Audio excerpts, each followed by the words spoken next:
Hello and welcome to Just Row Ones, your first and last stop for everything Conquest, the last argument of kings. I'm your vanguard, James, and here, as always, is lovely Aaron. Hiya, mate. Hey, afternoon. How are you? Yeah, not too bad, not too bad. It is very sweaty here. It's far too hot. It's far too hot. It's ridiculous. It's only like 19 degrees, but I've already had enough. I know. What is this? Costa del England? Ridiculous. It was like, I watched a video thing and it was like an American coming over during an English heat wave. He's just like standing here going, what? Why is it so bad? I know. Do you remember? Was it 2 years ago when we had like a proper heat wave? And it was like really, really warm. God, that was awful. Yeah. I'm not a hot weather person. I'm not a fan. No, past 23 or so, I'm just lying on the ground like a lizard. 10 degrees. Do anything. 10 degrees is the perfect temperature. That's my. Anything more than that, too much. Because you're in the frozen wastelands. I know. I'm far more of a sniffin. So when we were looking at for houses, one of the things my wife said we looked at one, which was lovely, was I don't know how good the roads will be. We'll have to be really careful. We'll have to think about what would happen if it snowed. And I was like, what do you mean? I don't go to work. This sounds amazing. Like, sorry, hills are really bad. I can't get in. Like, what do you mean? That sounds amazing. So yeah, no one ever has a day off because it's too hot. There's a small layering of snow. Yeah, well, exactly. Yeah, due to the chaos on the roads. Yeah. Yeah. No, but yeah, no, I'm all good. How are you? Yeah, not bad, thank you. Had a nice weekend. We had a barbecue, which was lovely, and I've been building my Sorcerer Kings. That I would like everyone to remember. Just bear in mind, got to remember, I've always played Sorcerer Kings. Yeah, of course, mate. I've never not played Sorcerer Kings. You played them before they got broken. I did. I played them when they were bad. Everyone was like, "Oh, Sorcerer Kings rubbish." I played them, so I'm now allowed to play Sorcerer Kings. But if anyone else plays them, meta chasers. Meta chasing. Yeah. Chasing. Yeah. That might be a foreshadowing of what we're going to talk about today. A little bit, yeah. So you're taking Sorcerer Kings to UKGE. I imagine so. I think so. Nice. Yeah. I just have to think of a cool list name. Yeah. You're gonna do fire, like the Court of Fire stuff. Yeah, I would do Court of Fire. I own Court of Fire, and Court of Fire is very good. Yeah, no, it really is now. It really is. I was looking through the stuff earlier, and yeah, it makes some good, interesting talking points. That's for sure. Definitely. Yeah, awesome. Yeah, I'm still trying to paint up the Uroni for the demo force for the convention. But that's slow progress at the moment. I'm still trying to decide on the color scheme. So I was not asked to bring a painted demo force to the convention, which is probably for the best. Yeah. To be honest, like we've never used it. I'm so cross when I brought my right. I'm going to tell this story again. I'm not sure I've told this already. Right, the one time, right, this is like 2 years ago, and Yanis, who when he was running the UKGE, begged me and James to bring painted demo forces. Yes. So I spent like hours and hours in the evening painting up my Old Dominion demo force. Yeah, and it was based, and it looked great. And I took it to Birmingham, and Yanis was like, "Oh yeah, no, it's right. We don't need this money." Yeah. And I was like, Yanis, I spent hours. I think the night before I was up till about 3 o'clock in the morning, finishing the bases on these models. Yeah. So yeah, I could have thrown that lovely small man across the convention. Yeah, I think that was the year that City States had just come out. Yes. So I was trying to get a demo force of them up and ready, to show off all the new cool faction and all the new cool guys and everything. And it was like just 2 weeks of almost like non-stop painting, try and get this demo force, and same thing. Yeah. So that's it. So yeah, since I never painted another model. Right, but that's it. Never going to paint again.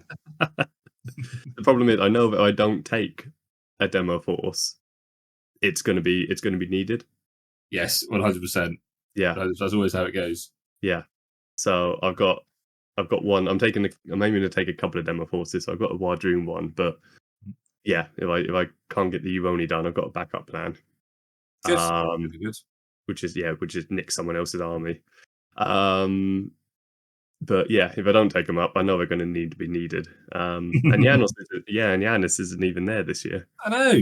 He's So swanning off to the Netherlands or something. I don't know. Switzerland, I think. Yeah, that's the Yeah, same place. Come on. no, It's the same Europe. vague direction. It's just south, just like a general Yeah, southern that's it. direction. Yeah, Yeah. yeah. No, Uh, fair.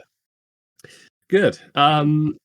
Well, today we're going to be looking over the update, aren't we? we are, yeah. Oh, the new rules update. So how much have you looked at? How much of this have you read, James? I've looked through most of it. It's good. It's good. Most of the changes I've looked at has been kind of more Wardroom focused. There's a bit of a mixture. Like some factions have had quite a lot of change. Others have had like a couple of tweaks here and there. Mhm. There are some general changes as well.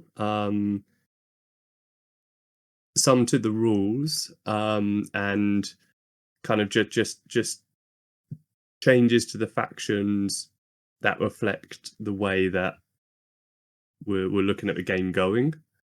But yeah, I've looked through most of them, I'd say. Good. Um, Good. what they've done this time, which is really good, is they brought out all the individual faction lists. But they've also brought out this like just general update document that has just basically like a list of all the different changes for the factions. And that's really cool. That's a really good idea. So I've mostly been looking through that. I've helpfully now got that on the screen across from us, so Awesome. people can see as we're talking through on the YouTubes. Fantastic. So I guess maybe before we do that, is there any news? Did you want to? In fact, do you want to do a quick announcement for UK Games Expo? And I will do, yeah. I mean, yeah, hopefully this will come out before then. But it will. UK Games Expo is on well, it's over the weekend of the 30th to the 1st, so the 30th of May through to the 1st of June. And we have a tournament going on. It is now a 1-day tournament. So it was 2 days, but we've changed it to 1 day. On the Friday the 30th. And on the Saturday is like an just kind of like a casual open game day. So everyone who takes part in the tournament on the Friday can come along on the Saturday and just play a bunch of games. And I'm looking at setting up some kind of like unique fun scenarios, and potentially like maybe depending on numbers, a big kind of like just King of the Hill kind of game as well. So the winner will get a prize. And yeah, there's still tickets available. It'd be great to get as many people as we can to this one. I know that probably like the 2 days put some people off because the UKGE, it's not necessarily just a tournament, like not really a tournament scene. It's more about like the whole games convention side of things. So hopefully, with the tournament now being a 1 day, if that sounds more appealing to you, definitely like have a look at getting a ticket over at the UKGE website. And yeah, should be a really fun day. Quite a few returning players, quite a few kind of seasoned veterans, but also a few new players as well turning up. So yeah, should be really fun. Should be really good. But yeah, Friday the 30th is the tournament, and the whole weekend goes over to the Sunday the 1st of June. Yes, yeah. And even if you're not able to come down and play necessarily in the event, please do just come by the booth and say hello. Spend your hard-earned money. It'd be lovely. Or just give it to us. Like, that's fine too. Whatever you want to do. It's not a. Yeah. Oh, Actually, saying that, there is a new convention fish gnome. it's really cool as well, It's isn't it? awesome. It's called Peaky Flounder. Peaky Flounders. Yeah, And does and it's that? just the And we fact. are in Birmingham. Yeah, I was going to say it's just the fact that it's in Birmingham. Mm. The convention is just it's very apt. So I think that on the Sunday we should all wear flat caps and talk Yes, in a proper Birmingham accent. in a proper Brummie accent. Yeah. Oh, the Peaky Blinders. I can't do it, by the way. I just sounded Cornish. I'm not going to embarrass myself. Oh, my dad's a Brummie, so I Ah, used to be able to talk proper Brummie. proper Brummie. They Yeah, always just proper sound. Brummie. Yeah, they always just. I found not actually. No, I was going to say Brummie. I had a good friend from Wolverhampton at Mm. university, and he just sounded like really sad all the time. It's Like, a really depressing yeah, dialect. anything. It's like, oh, you had a good day? Oh, yeah, it's been really good, thank you. Oh, is it? Oh, yeah, I found £50 on the floor. It's like, that sounds really good. Like, why are you not happy? Yeah, yeah. I mean, my dad hated the. He's like taught himself to get out of it because he just hated the accent. Yeah, Oh, but yeah, but he said like it's almost like a case of like, just not moving your lower lip. okay, yeah, yeah. Yeah, like if you want to put like a proper Brummie accent on, yeah.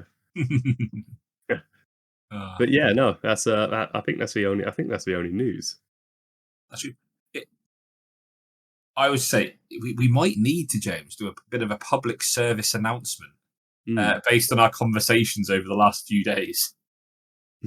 That I believe, James, like 80% of people. Now, this is maybe we can move this into the update chat. This is not an Mm. update. But it will be for lots of you. Apparently, we've all been doing scoring wrong for like forever, right? Yeah, Or at least I believe the change came last year. So for like the last year, we've all been scoring wrong.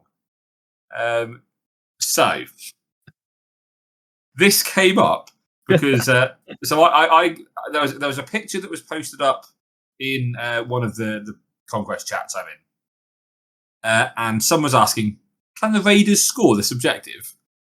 To which there was a full-on split down the middle of yes and no. yeah. So I then posted it in the UK playtesting chat, and I was like, "Guys, do the Nords score?" To which we all said no. But then we've read the rules, which I generally advise people not to because it's very boring. Yeah. But just I guess so people are aware. Because I have been to the horse's mouth. I've been to Leo and asked Yeah. this to check. So when you are working out if you score a zone, it's like a flow chart. The first thing you check is if you have more scoring stands than your opponent does. So in the example, I'll see if I remember. I'll put a picture up on the screen for YouTube. But essentially, it was a unit of raiders with a captain on a zone, and it was so they had two stands, one of them being the captain stand, and there was a unit of hunting pack with one stand on the zone. Hmm. Now, I thought, as many people do, you wouldn't score because you have one scoring stand and your opponent has one contesting stand. That's not how you do this. So the flow chart is the first thing you check is do you have more scoring stands than your opponent? So in this case, the Raiders had one and the hunting pack had 0. So that's a check. And then you go on to step 2, which is separate, which is do you have more total stands on the zone than your opponent? Yeah. And in this case, the Nords had 2 stands. The captain counts as +1, so it does count as 3. And the hunting pack had 1. So in this case, they would score. So just for those of you who are playing against Nords and such, it is not who had. You do not need to have more stands than your opponent's scoring stands. You need to have either more stands total or more scoring stands than your opponent. and that is our Just Roll One's public service announcement on how scoring works. Hopefully, we will see this in an FAQ with an example on it. So, I mean, yeah, it's I've got the thing here actually from the FAQ. So it basically says, simply put, you need more stands total and more seizing stands. As long as both of these are true, you seize the objective zone. So yeah, you need more stands for the opponent, and you need to make sure you have more scoring stands than they do as well. Yep, I'll put my hand up and say I've probably been playing this wrong. I have 100% been playing this wrong. Though, I will say though, because I've been playing Nords, I think I've been playing it wrong to my detriment this whole time. So I won't feel too bad. But yeah, it's because I think that's when it comes up the most. If it's two medium stands, then it doesn't matter. Because you're purely looking at how many stands you've got. Exactly. Or if your opponent has medium stands than you, then they have more scoring stands. So however, but then the contesting, so that doesn't matter. But in the case of like a light that can score and a light that is contesting, that's I think when it comes up. That's when it gets confusing. Yeah. More problems with light scoring. I'm just throwing this out there, is it? Yeah. Well, that has disappeared a little bit now, hasn't it? A little bit. I mean, Sorcerer Kings never did it anyway because they don't have a light unit. Because I refuse to admit that goals exist. But yes, it has gone away now. Personally, I still think Nords have a bit too much light scoring, but I am happy to have light scoring in Nords. That to me is at least like thematic. I can handle that. I would still be happy with them being like maybe the only faction that can do it. Maybe outside of Uroni, because there's a reason that Uroni have got like the character scoring thing, which is fair. But I've got no problem. I've got no problem with Nords being able to do it. Well, I think that's it. I mean, it is definitely getting toned back. That's a good PSA. I'd forgotten about that one. It was a whole thing. I need to remember that as well for the tournament. Yes, exactly. And I assure you that someone is going to call you about that. Oh, absolutely. Because someone and the person who is wrong should just listen to our podcast. So really, it's their fault. I'm not even going to give them the answer. I'm just going to give them a recording. Exactly. Yeah, make them sign up. Yeah. They get the answer. We get an extra listener. All good. Exactly. You should do that. Yeah. Fantastic. So, would you, as the resident orc on a dinosaur, would you like to discuss the Wadroon changes? Now, I'll put my hand up and say, by the way, I have glanced at some of these rules. So these are my hot takes today. So I'm sorry if I'm completely wrong. No, that's okay. No, that's good. Yeah. No, let's start with the Wadroon. So they probably had the most. Them and Sorcerer Kings are probably the ones that have had the most significant change. They had their main update back in October, and this one is really like going in that like extra layer on that update. So the main thing about it is that the chanting system, the universal chants, have been drastically reduced. It's not even +1 scoring now; it's just like 1 bonus. So when you chant like death, there's no more tears. It's just 1 straight bonus that you get. But saying that, the units themselves all have individual chants now. So you chant, and when you chant, you get the bonus from the coat, but now you also get their individual chant activating on top of that as well. So I'll give like a couple of examples down in a little bit. But the overall chant mechanic in terms of tokens and how you chant and all that, that's all stayed the same. So you still need three.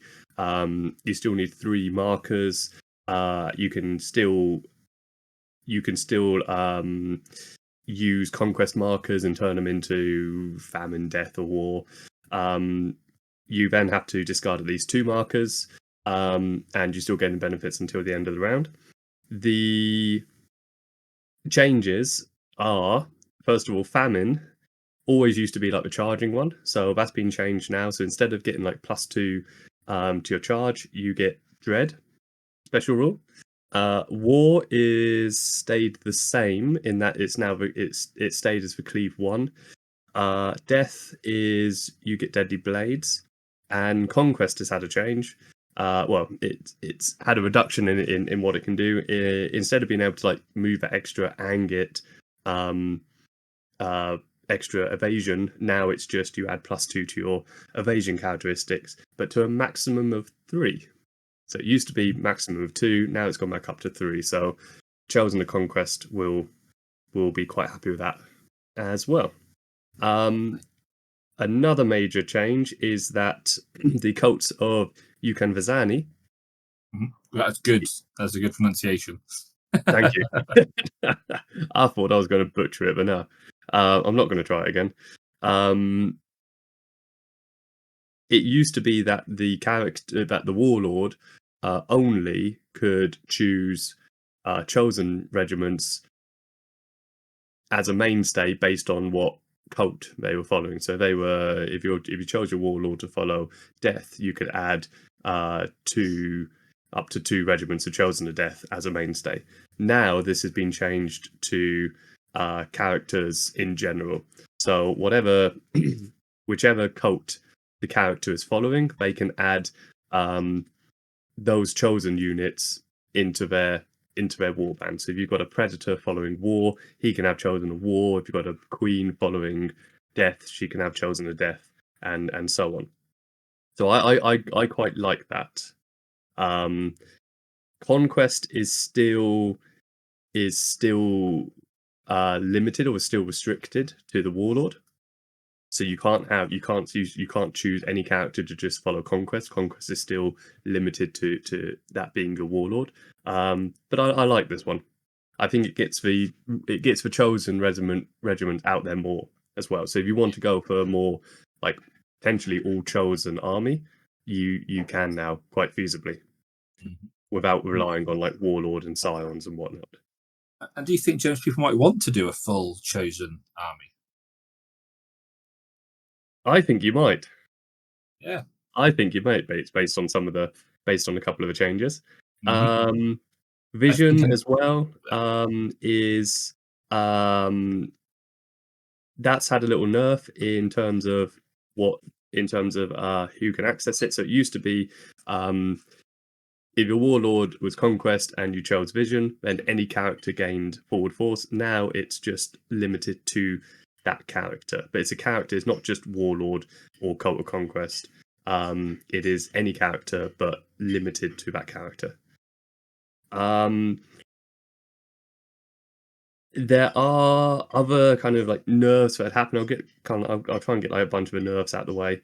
The reason that forward force is now been limited to just one character is because there is quite an active attempt at reducing the amount of flank there is in the game in general. So at the moment, there is this push of trying to make the game not slower, but it's trying to make the later turns feel more meaningful and impactful. So one way of doing that is making sure that you can't just have, like, in theory, all your army on in turn 2 without even having to roll a single reinforcement roll. So removing flank has been quite a big thing throughout all the factions. I think it's still fairly present in Nords, but I might be wrong. Yeah, they added it back into a couple of units, but okay. I think across the game, what we've seen a bit more of is forward force being added to characters.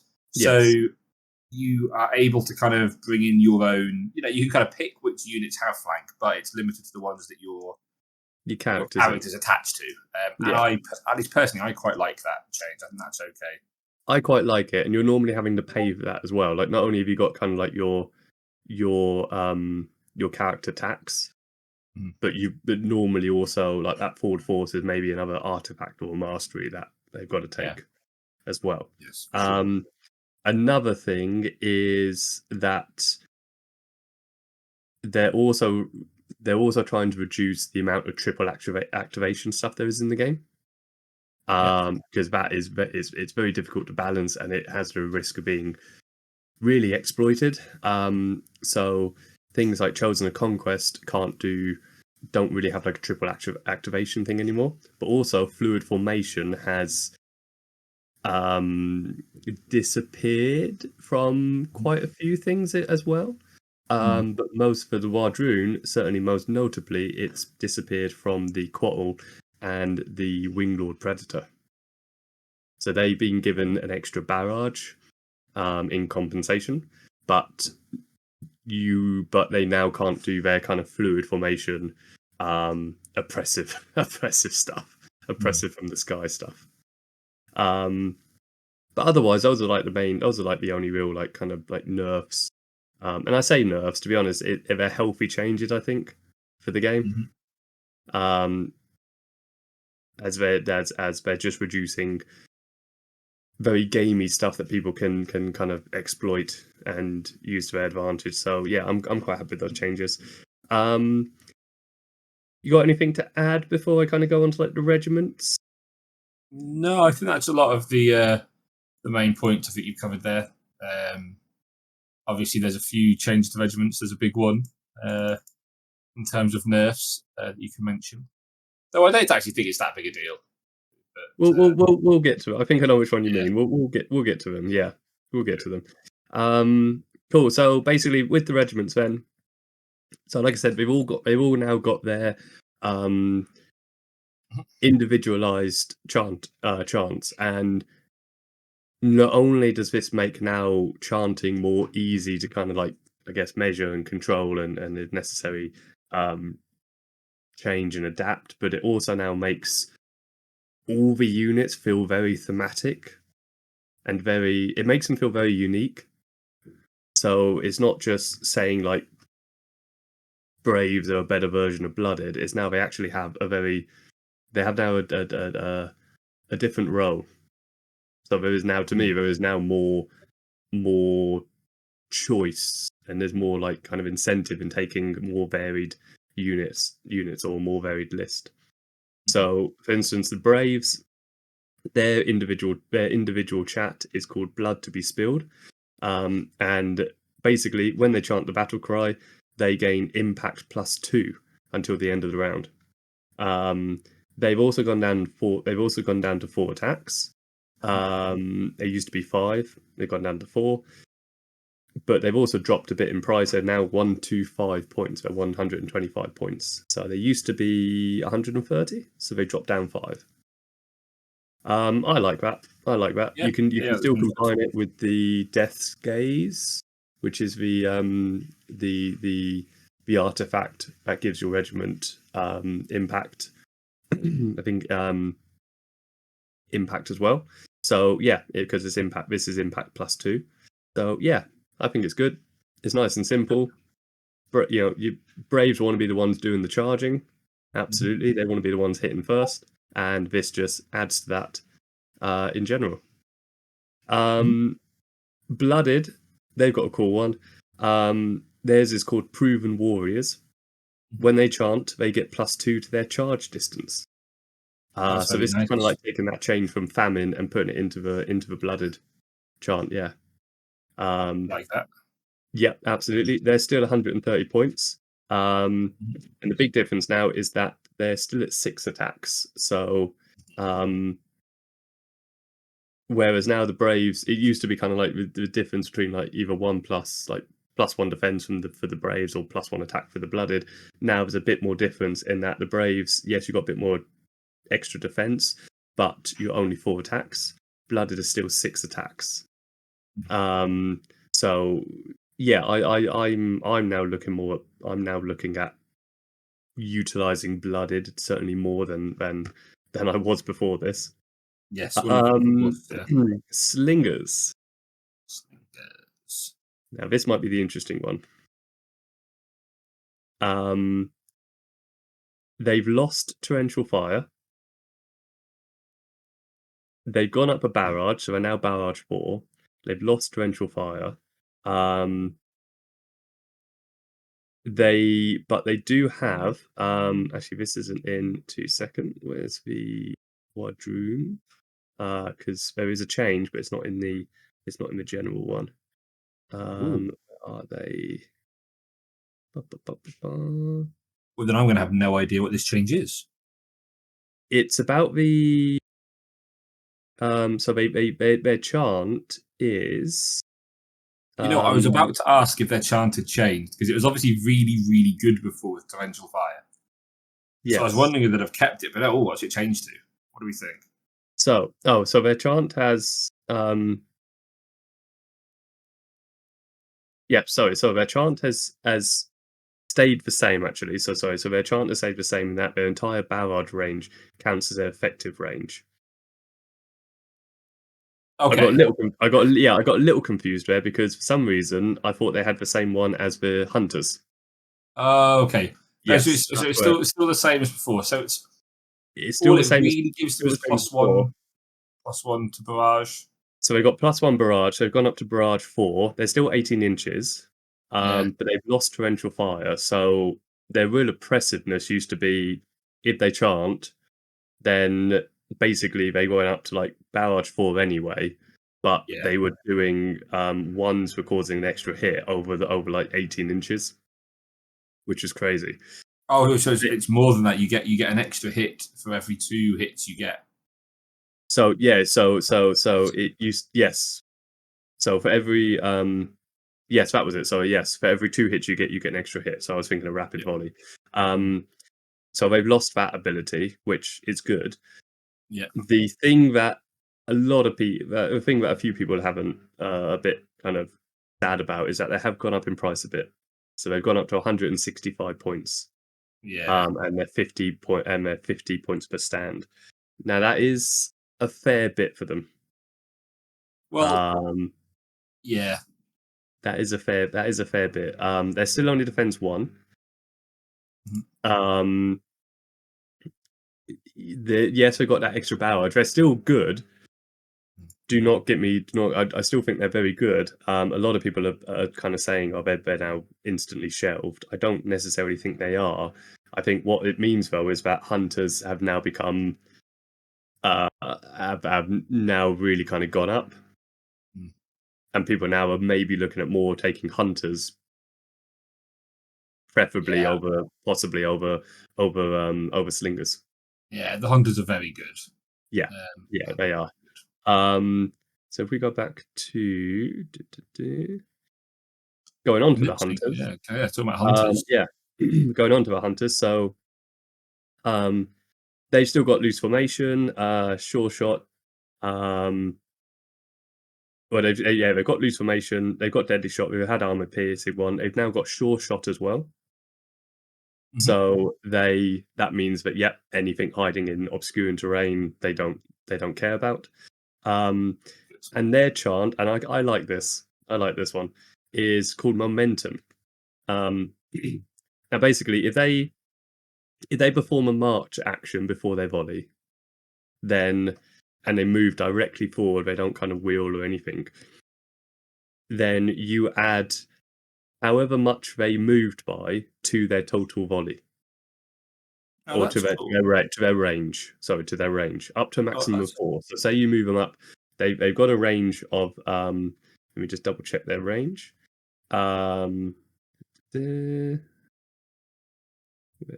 hunters, so they've got a range of 14 inches. Mhm. So if you let's say you move them up 4 inches and then you volley, their range then goes up 4 inches up to 18. Yeah. So That's a really basically, cool you can idea. give them the same range. Yeah, you can give them the same range as Mm. what slingers have got.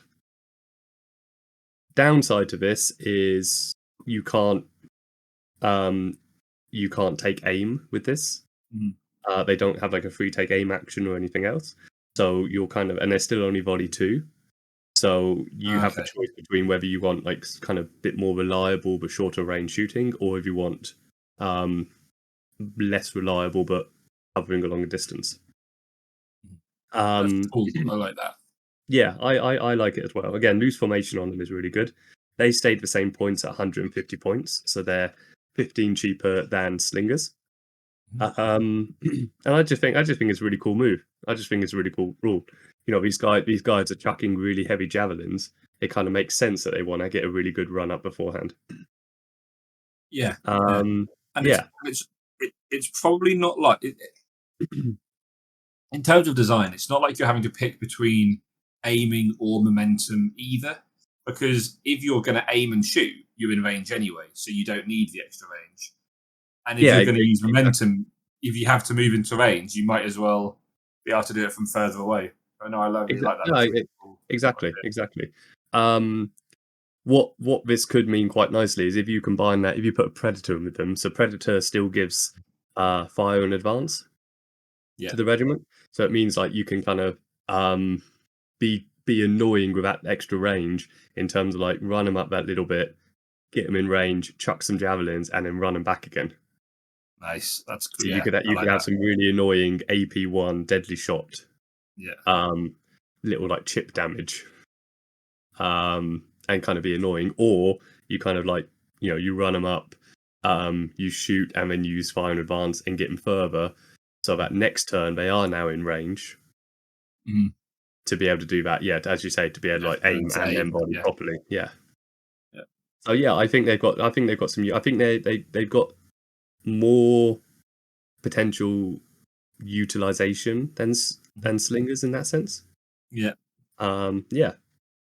So you can pull the feathers off of your slingers, stick the spear on the arm's head, and that's it. Yeah.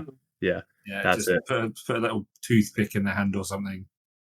Have you got any like spare brave spears or anything? Go for it. Yeah, exactly. Yeah, kit bashing. Yeah, exactly. To be honest, my slingers have never had those feather things. That feather display thing anyway. It made them really hard to rank up. really I didn't even like. I just looked at like the instruction manual of how to try and put them on, and I just thought no. It's one of the kits that really annoyed me in that, like, there's no connection point for the feathers, and I always found that really frustrating. Like, just, you know, surely there should be like a little notch or something for me to stick these feathers onto. I'll tell you what, if you want. Yeah, this came up in the Joshing Around podcast. Sam said he'd bought some Chosen of Death. Oh right. And he was putting them together. Yeah, if you want to kill some proper time putting models together, buy some of them. I'm putting together some. Is it Mahabharati? I've never read that word out in full, and I have no idea what it's meant to say. Mahabharati. I'm building some of them, and they're great kits. Like, they're like 1, 2, 3, 4, 5, 7 pieces. You know, super easy. Though I will say, Parabellum seems to have done the really annoying thing where they they're right. I accept I'm not like a I don't know what the job would be. Like, my job isn't to cut like scallops down to be printed into build. I get that. However, there is no reason in my mind that the spear should be in 2 separate parts. Like, why am I having to glue the heads of the spears onto the spears? They should just be there. Like, I think they should just be one piece. Are you still talking about the Mahabharati? The initiates. So, you know, they're like their staffs with the hooks on the end. They're in 2 pieces for no reason. It is weird. Yeah. Like, otherwise, I mean, absolutely lovely kit. I don't want to complain about them because they're really, really nice. But, oh my, that's the only frustrating thing. It's just for whatever reason. In fairness, they're probably easier to put together than the Chosen of Death. Like, these 100%. Are absolutely gorgeous. But the whole robe stuff, like I've gotten about halfway through them. Nice. I've been on it for about a week. I was going to say, how long have they been out? Is that halfway through them in like 6 months or? Oh Like, yeah, no, yeah, no. Thankfully not. Thankfully one not. a month. No. Yeah, it was a bit ambitious. It was a bit of an ambition to try and get them ready for UKGE, but I'm not sure that's going to happen I mean, unless so I. I've built this whole box of initiates in about a day. Like, Oh, it's okay. really, yeah, it's one of I've got. the best kits I think that they've done. Hold on. It's a. Where have I got? I've got up to like some of. So I've done like half of them fine, and then I've kind of like gone like batch thing in the rest of them. Mhm. But they are Okay. absolutely wonderful, wonderful stuff. But yeah, they're Yeah. you're not gonna don't expect to like rush through. Don't No, expect to rush exactly. through them. Um, Exactly. Chosen of Conquest are the next ones. Lovely. Um, Again, these guys have had a change. Good and I'd say kind of like buff and nerf. Although again, I don't Mhm. see it. I personally, I don't see it too much as a nerf. They are gone down to 200 points, Mhm. so that's good. I think they're about. OP. I think they're about like 210 before. Although actually saying that, they may have been 200 points anyway. Um, but basically, their chant now, instead of it giving them that extra activation, they get +3 to their march characteristic for the first action they perform. So basically, if you want to march them first, if they do a march action first, you can give them +3 to that. Or if you want them to charge first, you can give them +3 to that. So it's not the triple action. It's not the triple action kind of march charge clash. It still gives them a little bit of a buff. But again, I think it's good. I think it's good. Chosen a Conquest have probably been like the real. Have probably been like some of the most. I want to say like Marmite unit Mm. to play against. Because of I, that triple action stuff. yeah, I would say I don't know. I think that if you played against them, you just always disliked them. Like, Yeah, um, yeah, they're I like the fact it's coming with a point drop. I think that's good. Nice. You still get the +3 to charge and everything you charge. That's good. And yeah, I am happy with triple activations well and truly just being set in with Sorcerer Kings. We now I think yeah. no one else needs them, obviously. um, Brilliant. Yeah, so that's the Chosen of Conquest. So yeah, they're again, yeah, they're gonna. I think they're gonna see varying some. Hmm. They're not the auto take that they used to be now, particularly compared to some of the other Chosen stuff. So I think it's a good. I think it's a good move. Um, the Thunder Riders have changed a little bit as well in that their thundering charge rule, which used to be that if they did a march before charge, they got brutal impact +1. Mhm. That's basically now become that's now become a chant basically. So they don't get it innately. You've got a chant to be able to do it. Yeah, Again, Thunder Riders were becoming a bit oppressive, so it makes sense. so Um, good. Oh yeah, they still are. They're still really good. They're still tanky. And if you still get that charge off, like yeah, you can just probably say goodbye to whatever it's hitting. The Tontor. Um, Again, the Tontor. So I really like the Tontor. I think Mhm. it's awesome. I think it's really powerful. I think if you use it smartly, it can do a lot of work. Um, but universally, it's always been a bit. It's been seen as like a bit rubbish. Um, So it's gone from 330 down to 310, or 310 points. It's got +1 resolve up to 4, which is cool. That's in line with the Pretty Apex good. still. Yeah. Um, its chant is pretty cool. It's called Dominating Presence. So effectively, when it chants, it gains Unyielding until the end of the round, and until the end of the round, it ignores any effects of special rules or abilities, etc., that would have it count as fewer stands for the purposes of seizing. Mhm. So effectively, um, you put it on the objective, you are getting it, and the other person is not, Mhm. I'd say regardless if they have unyielding themselves. yeah, it all because it also says there's a caveat at the end of the rule. Um, Yeah. for less stands for the purpose of seizing, or none at all. So even things like unyielding aren't going Yeah. to stop you from scoring, and I like that, especially I since we seem to be seeing more unyielding in the game recently. Yeah, exactly, exactly. Personally, I'm not a fan of the unyielding rule.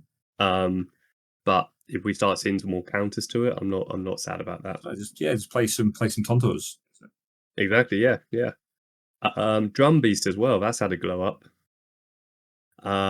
That's gone down to 290 points from 310. That's also had the +1 resolve to 4. That's good. And it now has a chant called Primal Cacophony.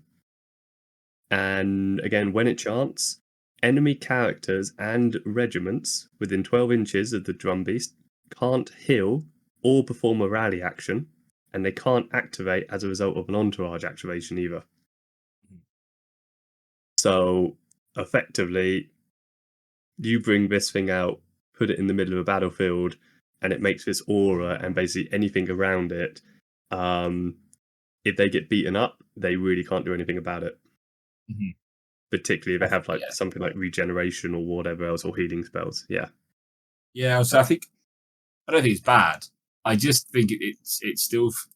I'm right. I've always had a problem with the drum beast that even since back in like did it come out in 1.5 or like when it came out, Yeah. it basically had the idea of like smoothing out your chanting, and it was probably really good for like newer players, right?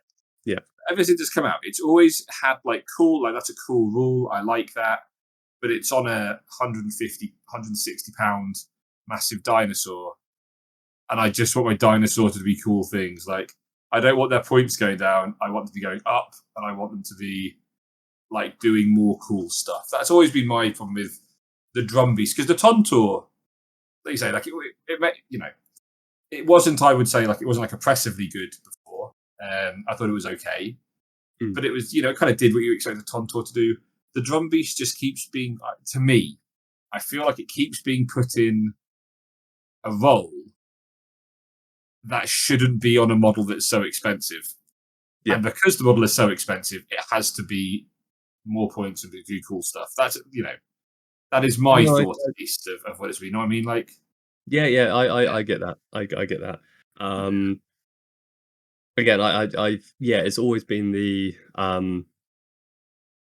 like a bit like the ugly sibling to the in terms of yeah, rules to the Tontor. And yeah, my view of it is like the amount of points that it costs, because the drum beast had always been that, yeah, that's more supportive piece.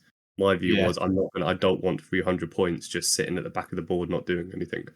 So I know some of our listeners will appreciate this, and some people have no idea what I'm talking Hmm. about. But so right, when I played War Machine, I played Troll Bloods, I knew and you were gonna mention War Machine. I know. Well, hey, me and I'm well in on this. I know I could get them out if you. I know they're downstairs. But I now own War Machine again as well. But no, so right, there used to be a faction called Troll Bloods, and one of the Hmm. things was that they were like a very much support based faction. And so you were always trying to decide how many points you wanted to spend on support.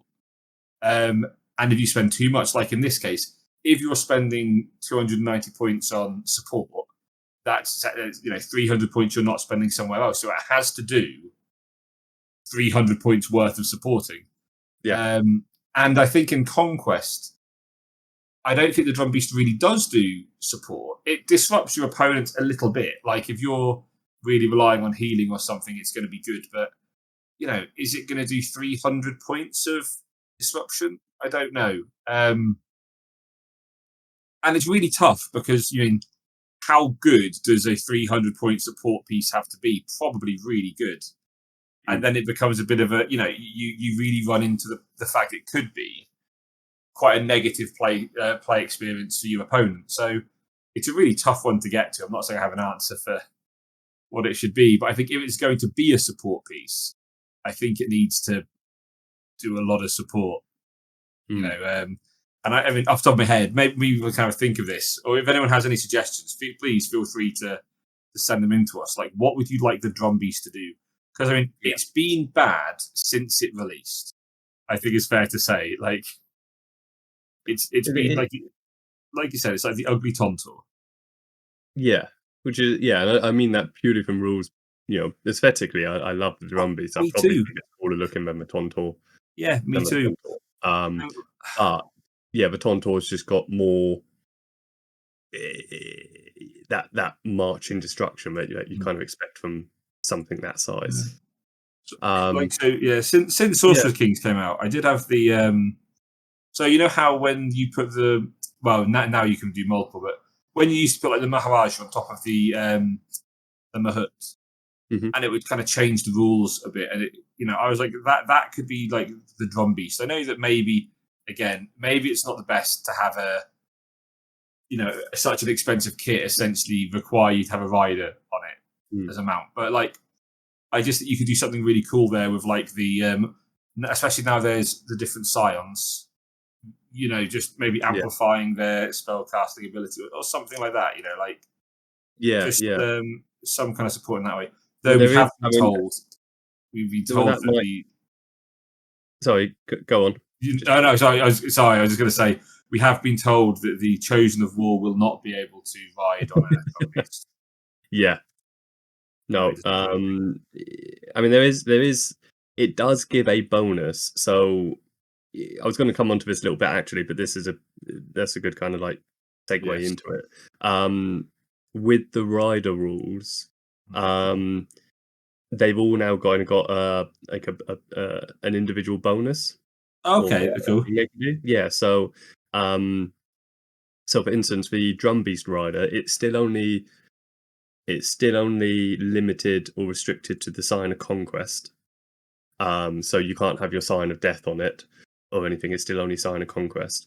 But um, the scion basically increases range of his spells by 4 inches. Oh, that's really cool. What a Um, good idea.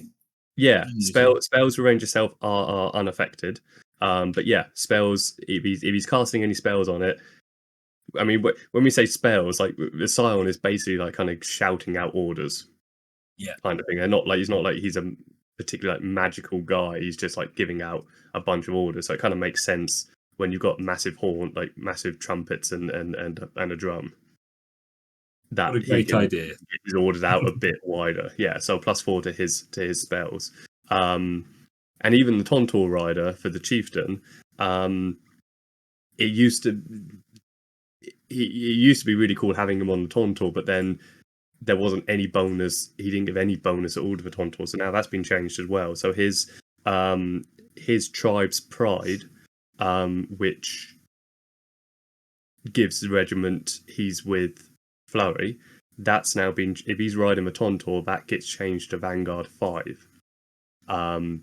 So that means that basically you could have your Tontor up potentially turn 3. You could have it up 17 inches up the board.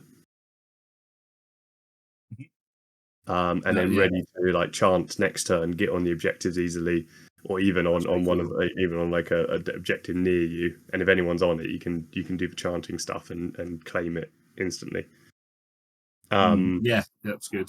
Yeah, so that's like kind of the changes on that one. But yeah, I know what you mean with the I know what you mean with the with the drum beast. I think it's a good step. I do too. I think it's I the think right way. yeah, I think it's definitely in the right direction. There's probably some more stuff that could be done with it, definitely. But I think it's definitely um, it's a much more kind of healthy position than it was. Yeah, I Uh, guess I think and this is like let's say like a balanced comment or anything, but personally, I prefer to see their points go up than Mhm. them get like cheaper and better. Like I'd rather they got stronger and more expensive would be my Yeah, preference at least because it's yeah, a yeah, massive dinosaur. Yes. yes, absolutely. Um, Really, what I'm the saying is I'd like to spend less money. That's obviously that's yeah, I remember like in the original concept of it was like 150 point medium monster or something. Like we didn't yeah, know we didn't yes, necessarily know what it's going to look like, but it was a proper like support piece mhm, at only 150 points. yeah. So I think where they decided to turn it into a Tontor, it's made it more tricky to find that balance. Yeah. or try and find that place for it in the army. Yeah. No. Agreed. Agreed. The Predator's supremacy has changed. So thrill of the kill is now when a friendly regiment destroys or causes an enemy regiment to break, it gains Indomitable 2 until the end of the round. So it Hmm. used to be that if you killed a enemy regiment, you got a chant token, Hmm. um, which it never really got taken. This is a little bit better. Again, I don't think this is going to get seen that much. Um, I still think the other supremacies are probably going to be better. Yeah. But it's a little step in the right direction for him. Hmm. But saying that, the Predator has also lost forward force, so he's lost Yeah. his flank. Which yeah, kind of makes sense. Yeah. I Um, mean, he can still buy it back, I guess. But yeah, that's the rough change. I think. I hmm, think yeah, that's the yeah, bigger you can. nerf. I think. Yeah, I mean, I can see why. I don't think that the Predator having it was anything bad, but yeah, veterans have got a good one. Um, so their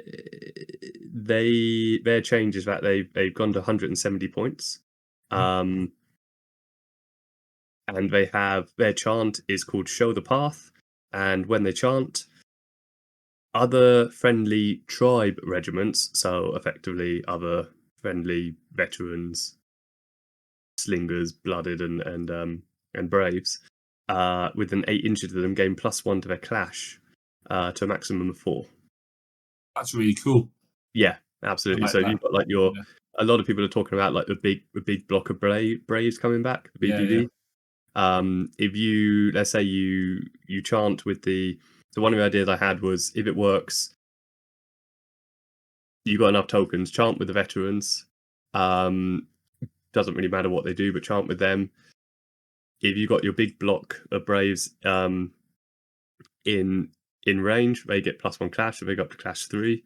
If they've Mhm. got a chieftain in with them, then you basically your next go, you activate the chieftain, you entourage into them, into the braves with the aberration that still gives them an extra token. Mhm.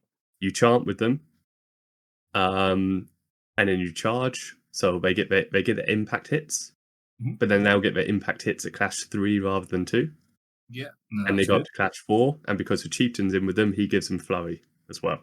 Yeah. I hate So flurry. yeah, so Ah, potentially there's a lot of attacks there, a lot of reliable attacks. that sounds really And if you cool. do Yeah, that's a war, it nice can be idea. cleave one. Yeah, Yeah, that's a nice idea. I like that. yeah, yeah, yeah. To be honest, one of the things I'm really tempted to do is look at the Scion supremacy, which I'll come on to in a sec. Yeah.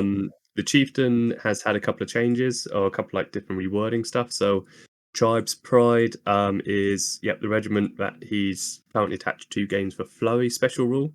Mhm. Um, and Tempo has removed the infantry element of it, so it now also affects Warbread. Oh, This is nice. in his Yeah, cool. supremacy as well. Yeah, which again makes Yeah, total like sense. Oh that. yeah, Warbread would get affected by the veterans thing as well. So Oh, cool. Okay. You could have Clash for Warbread, which would be That's awesome. really good. Yeah, yeah. Yeah. Um, and Crushing Force. So instead of Crushing Force being impact attacks, it's now Trample 1. Okay. Yeah. Okay. Regiments within 8 inches of a character.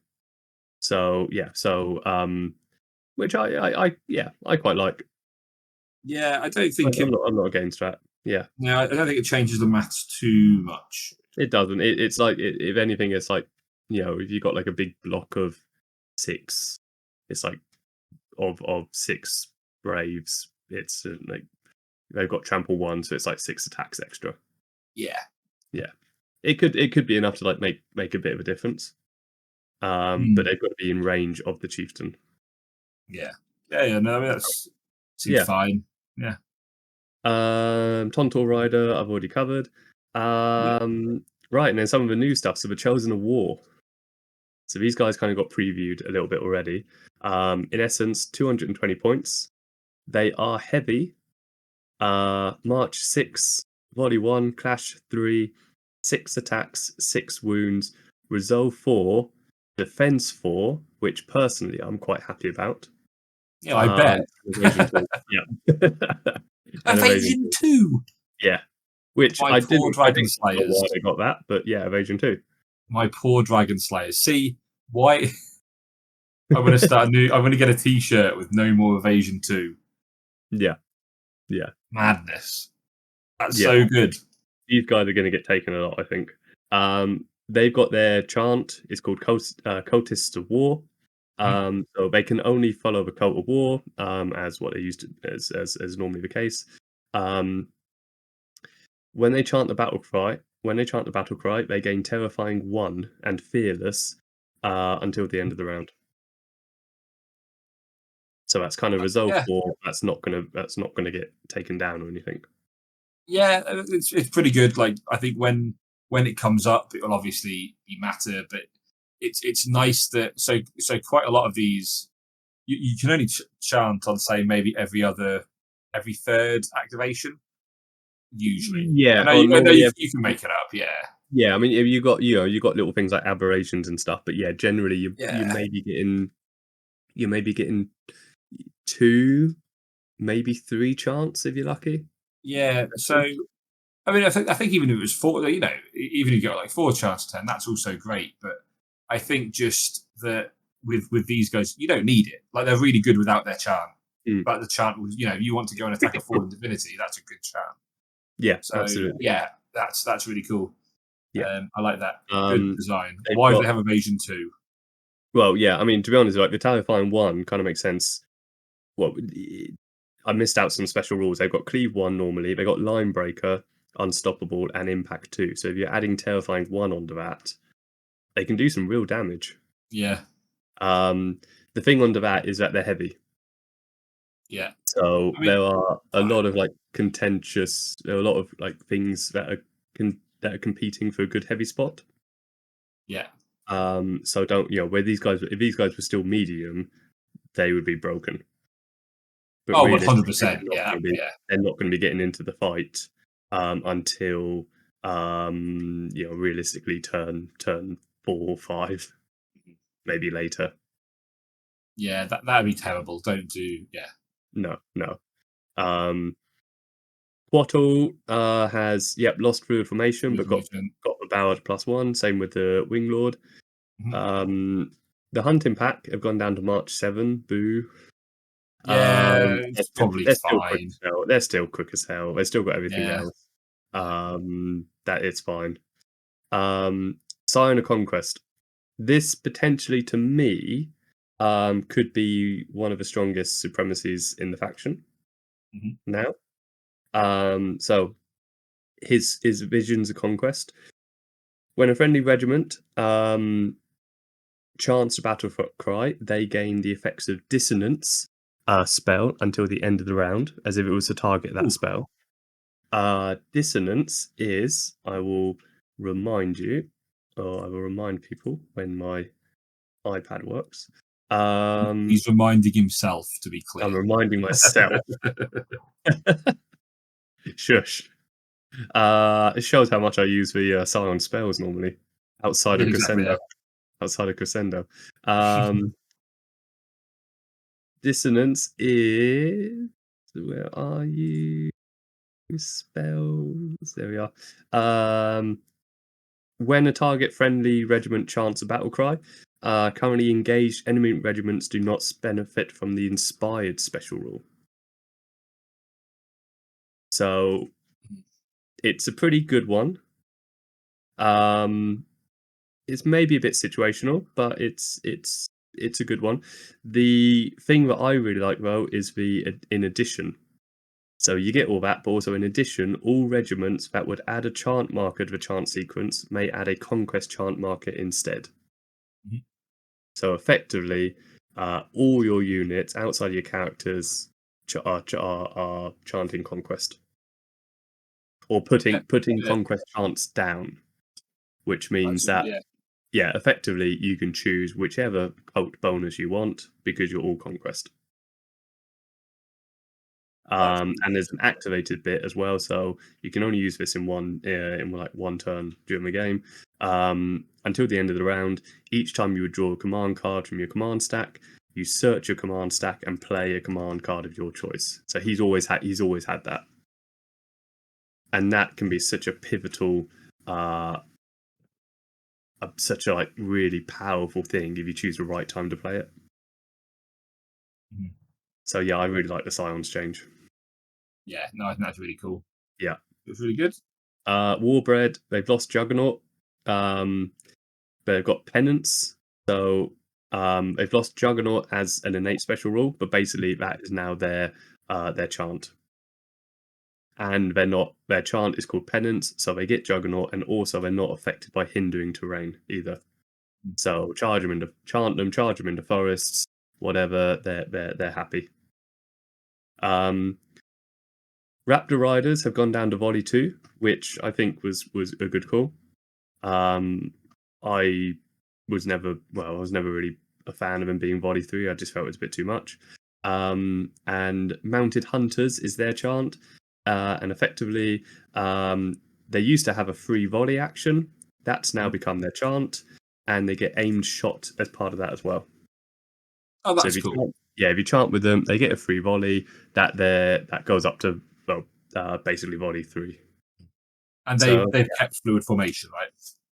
yes, yeah, they've kept fluid formation. Everything else about them is the same. So flurry, all of that. It's just that free volley action that they had, which I always felt was a bit too much, has just gone down to or has been changed to make it a chant.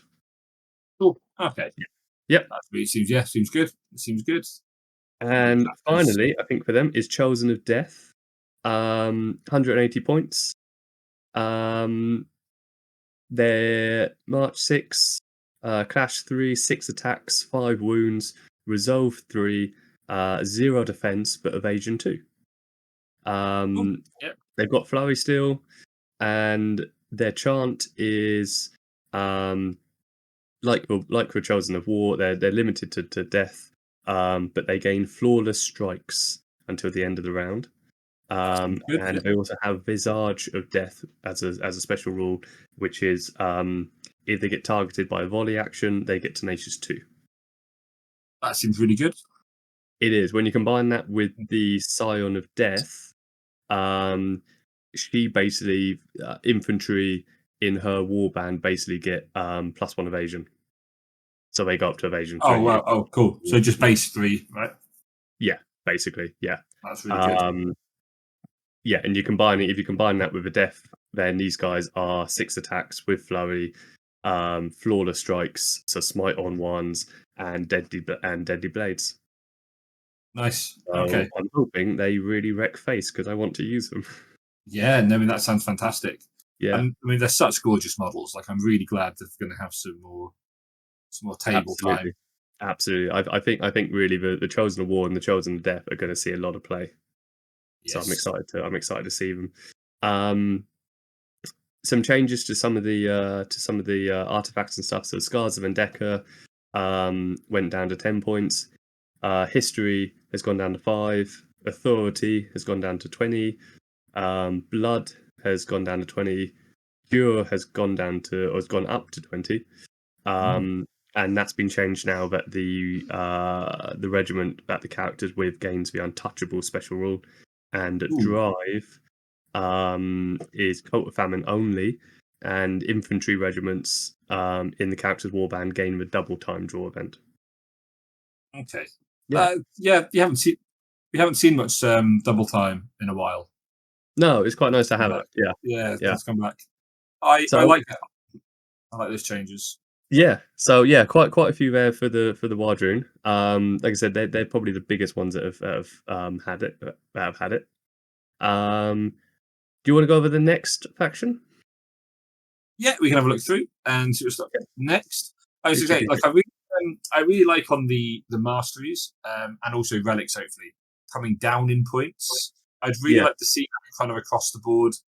I know that we've kind of gone the way in Conquest of having less relics and masteries. I miss when we had loads, but also I get like we didn't play many of them because they were just too expensive.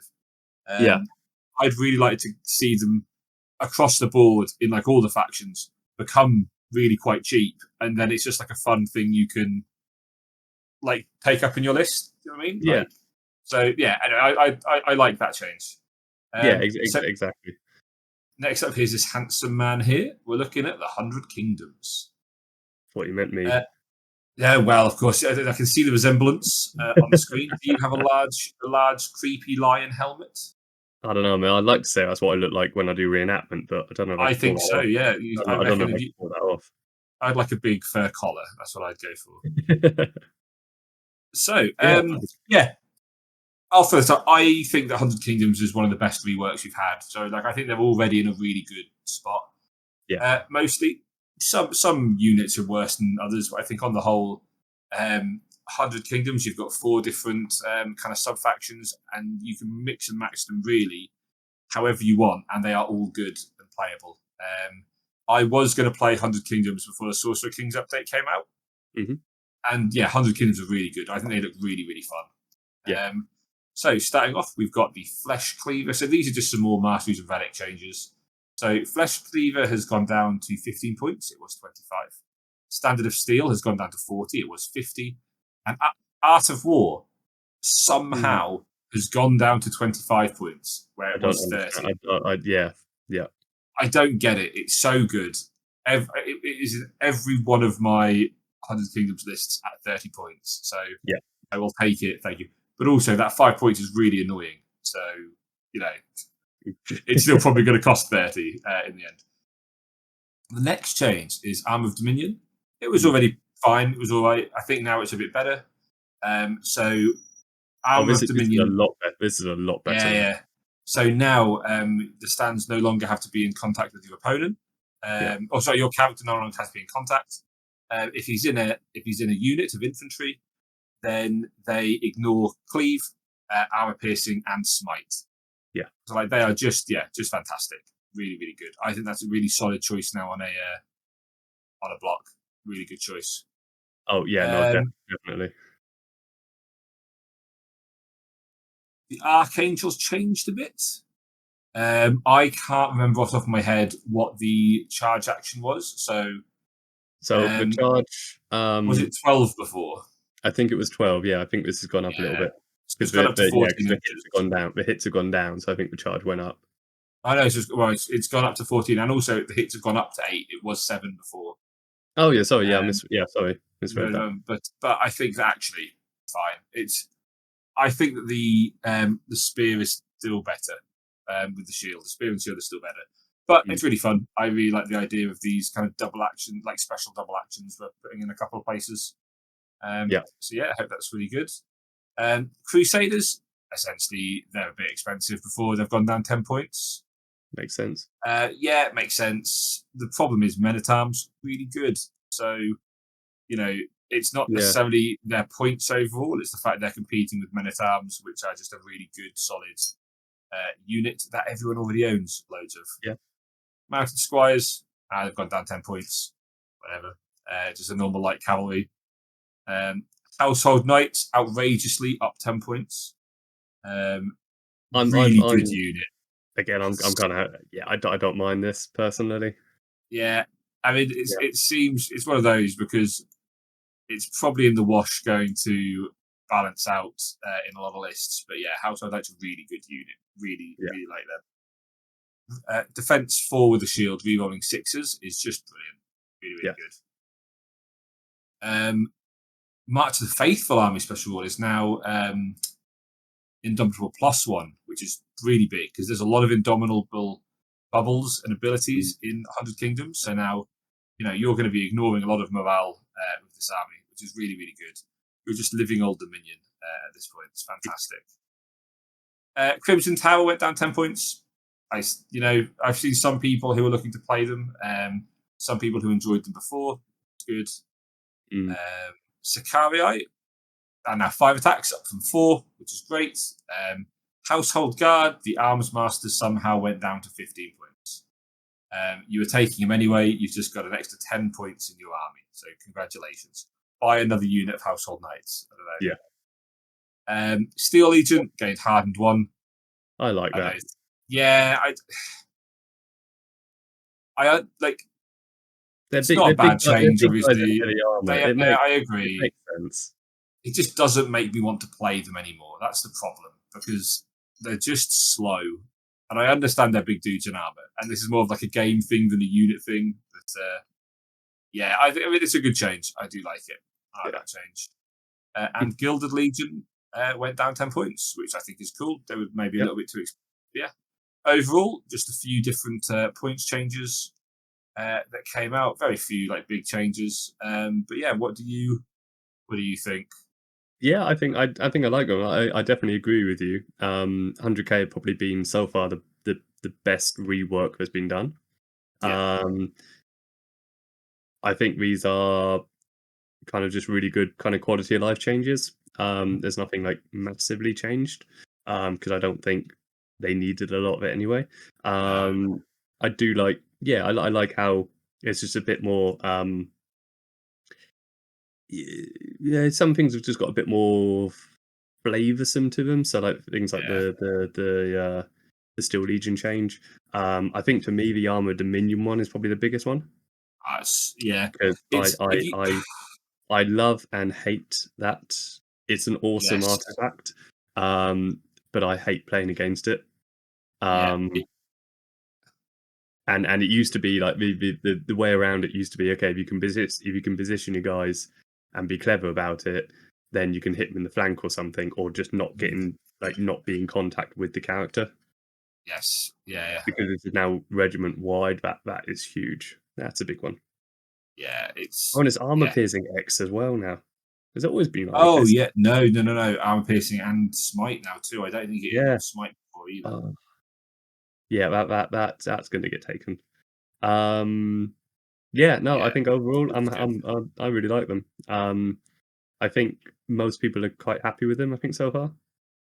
Yeah. I mean, So yeah, all the Hundred Kingdoms players I talked to, including myself, really were quite happy with the update. yeah, Yeah, they're good, and I like them. yes, The awesome. next one, yeah, That was a short that was a shorter one than the Wardroom. yeah. Well, I mean, they got less changes, Yeah. obviously, because they're Um, better.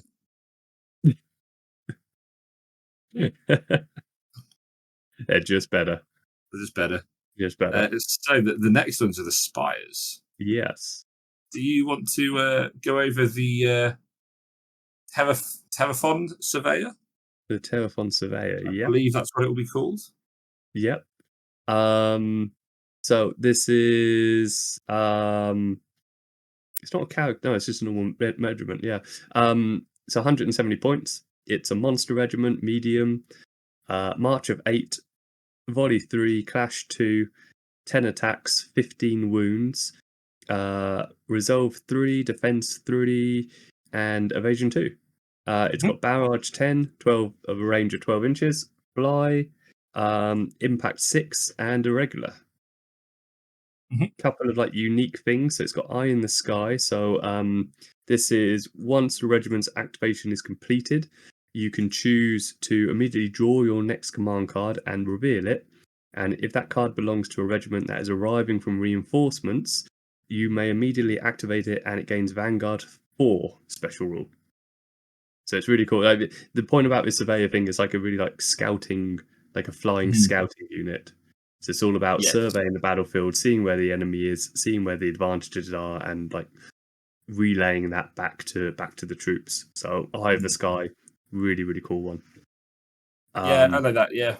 yeah, I was just thinking like if you got belongs to a regiment, it doesn't say like it doesn't specify any particular type either. So it's just anything arriving from reinforcements.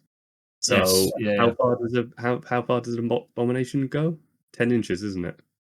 Something like that. Yeah. Yeah, so that could come on Like that. 24 inches. Yeah. Um, That's really good. yep. Neural link. So friendly regiments within 8 inches roll 2d6 and pick the highest when determining their charge distance. That's really cool.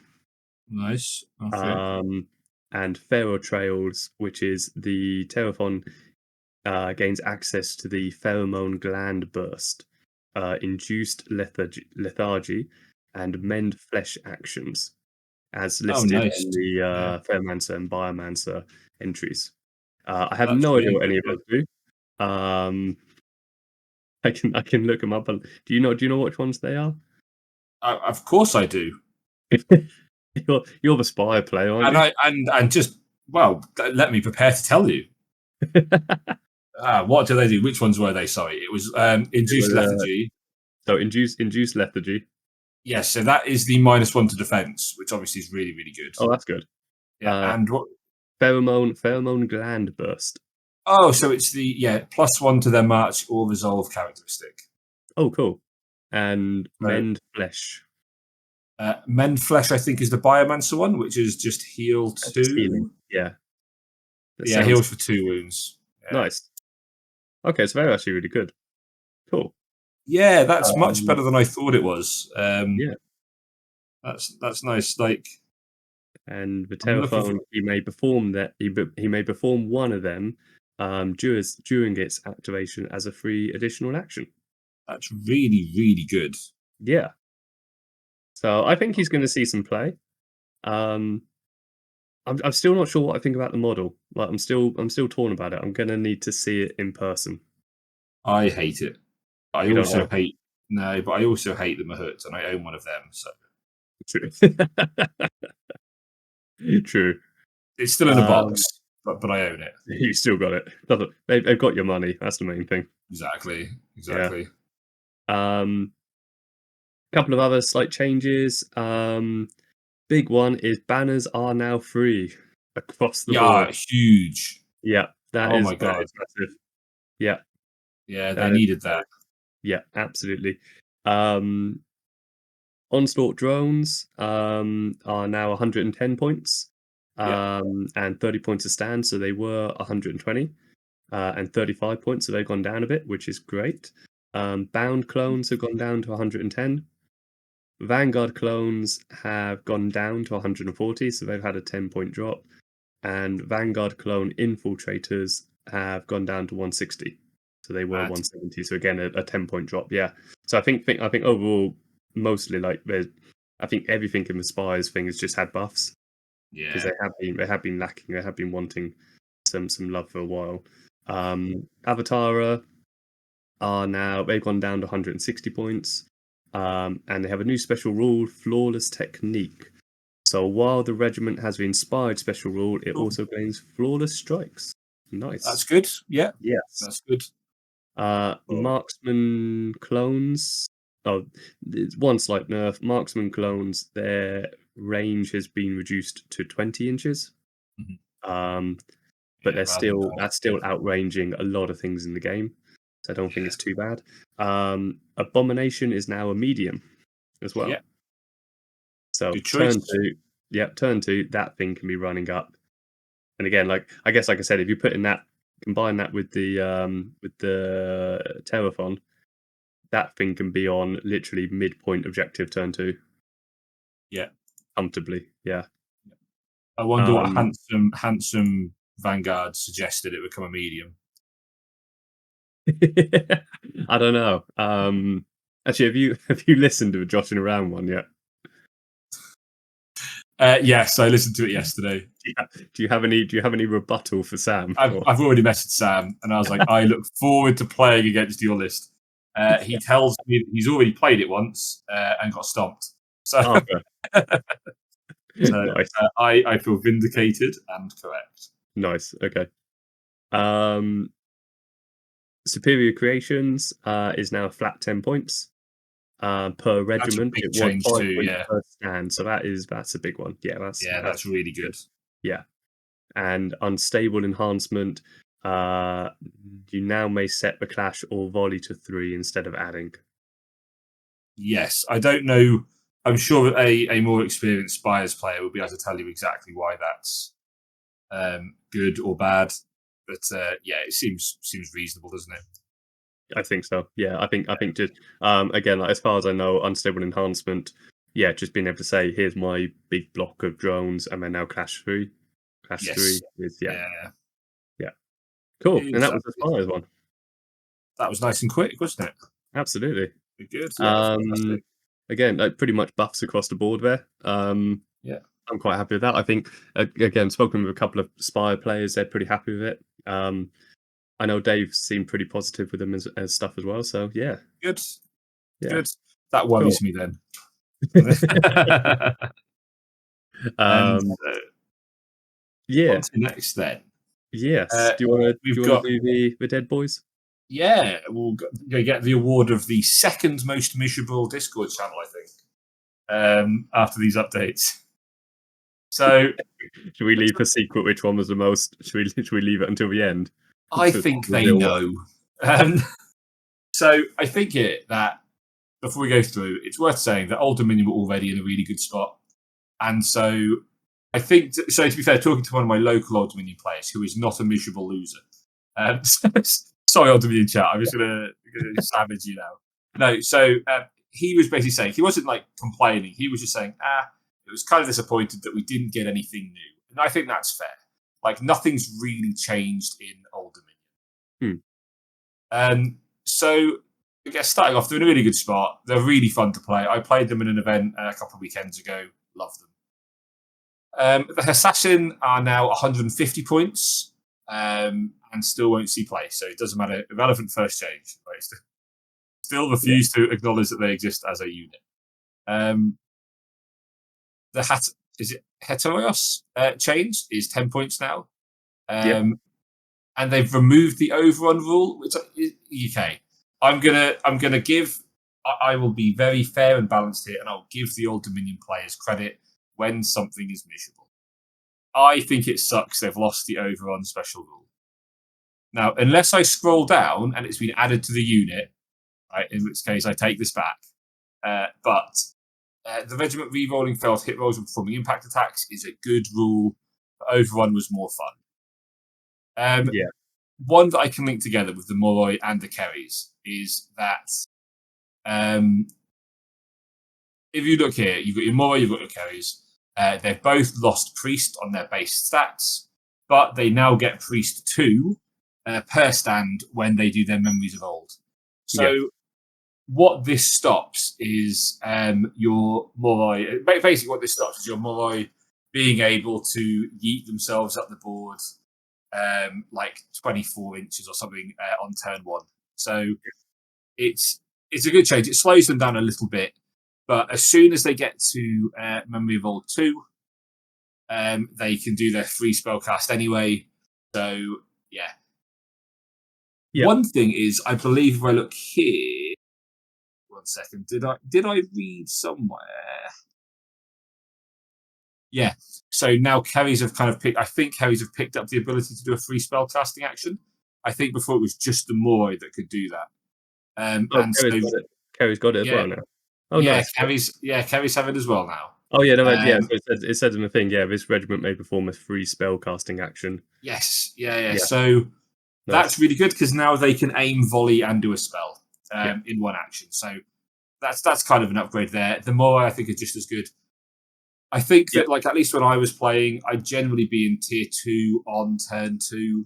Sorry, on turn 3 or 4. So it doesn't make a huge difference. You can still do the best thing with the Moroi, which is to translocate out of combat behind your opponent, like through them, and then reform to turn around and face them. It's still the most fun thing to do with Moroi. So you should all do that. They also have an obnoxious threat range. So yeah, Moroi just great still. So, yes. Prodromoi, now in Pack 2, was one. I actually saw some of these being played. They're such nice models. Yeah, they are. They're really, really good models. I wish they were seen on the table more. I'm so happy, James. This has vindicated me for all of my complaining last time. How do you pronounce James? James, how would you pronounce Kerrikas? Kerrikas, yeah. See, that's how I would say it too. They are now lights again. Yeah, which is so good. Like that's actually, I think, a huge improvement that I've not seen anyone talking about. Like, I think they're a really, really good light unit. Now, part of the issue is going to be, are they better than Moroi or Kerry's? But if you don't want to play the Ghost list, then this is a really good light unit. Their range went down, but otherwise still really, really good. No, but it gives them a real viable light, like fast Exactly. light unit. Yeah, Exactly. Yeah, it's really, really good. yeah. The Strategos, supremacy has been nerfed a bit. It previously gave you fluid formation, whereas now it just gives you Vanguard 3 for units that are arriving that turn. Now it makes it a little bit difficult actually to use. Sorry, the main thing is it lets you count your empowerment tier as one higher, so that's still really, really strong. Still really, really good. But Vanguard 3 is not as good as Fluid Formation. No, no. But, swings and roundabouts, it's still probably the best Supremacy, I think. I know people like Vasiliarch Supremacy too. That's really fun. That's probably the most fun Supremacy. Yeah. But so I was when these changes came out, I posted about it in the UK, one of the UK chats for Conquest, and Josh from Joshing Around Danae was like, "Oh yeah, but it's all right. Who used it anyway?" And I was like, "Is this a joke or sarcastic? Because I use it all the time. It's my favourite one. But it's still fine." But one change that has come up as well, one nerf to them, is for Dark Power Pool 3, you're no longer always inspired. You just gain the Inspire special rule, so you can still lose it to Dread, basically. Yeah, I like that. I quite. Yeah, it will almost never come up as an actual difference to how it was before. But I think it's just a bit annoying that it's come in the update where Nords have gained loads of Dread for some reason. We'll cover later. Yeah, true. Like I said, it's still fine. Yeah. Like there's nothing wrong with it. It's still fine. You're still not having to take morale checks. You're fine. Yeah, so that's it there. Nice. And that is the second most miserable Discord chat. Yeah. Would you care to do the next one, James? Yeah, well, following on from the second most miserable, we probably go on to number one. Definitely number one, unquestionably, without a doubt. City states. No, more like shitty states. Look at the state of these guys. Our jokes are almost as bad as the faction. I really like. Okay, I don't play city states as an army anymore. I never got like that many games in with them, but I was struggling to see where a lot of the heartbreak was. Yeah, me too. I mean, yeah, there's a lot of supposed nerfs, but yeah, let's get into it. So chariots for both variants. They've lost flank, but they have got Vanguard 4. Mm-hmm. I am completely happy with this. Yeah, because chariots are annoying as fuck. They are. I will say they did not need flank. No, I will say though, I do think just for you that the upshot of this is that there might be more chariots in lists because you really want to kind of get those medium reinforcement roles. So I think people might just play more of them. I'm kind of happy with that. I'm kind of happy with that. It's the fact that you knew that were coming on. Yeah, and that the mobility, the shooting mobility they have already. Vanguard floor, I think, helps them because it helps them get into range a little bit better. Definitely. I do not see this as a problem, particularly as we're looking at getting rid of flank as much as possible. Yeah. This needed to happen. Talos has also lost flank and gained Vanguard 3. Say that I've never had that. I've never had a game really against a Talos yet. I can't say too much about it. I have, and I do. My issue with it is not that the Talos is going to be bad without flank. You are still going to play a Talos. The problem is because it's lost flank, is you're probably not going to play any other heavies. Mm. And like so, flank on lights was always a pain. Flank on heavies, I will say, I always thought was it opened up the ability to play more heavies because you don't want your stuff coming on turn 5. So I do think the upshot of this might just be that we see Talos and then less Other other titans. heavies. Yeah. Yeah. And I think it's like I know we mentioned before about slowing the game down, but it's not happened yet. So Not. you know what I mean. So it's Yeah. it's still very much I think we'll probably see Talos still, though I think we will also see the on our list anyway. Like so that's also the alternative True. to that too. So True. we'll still stuff, but I will give the city states players that gripe Okay. as well. That's well Yeah. reasonable. No, I'm happy to agree with that. Um. Da-da-da, so initiative has changed from down to 20 points instead of 40. Mhm. I'm going to remind myself what initiative is, because I think it was similar to Art of War. Yeah. But I'm just reminding myself very quickly. Ba-ba-ba. Dates. Is it a mastery? Yeah. Initiative. When the character stand activates from the strategic stack, it may immediately perform a free out of sequence charge or reform action. I think this one's really good, Yeah. Yeah, it is and really it good. only going down in points is a big bonus. That Yeah. free charge action you could do.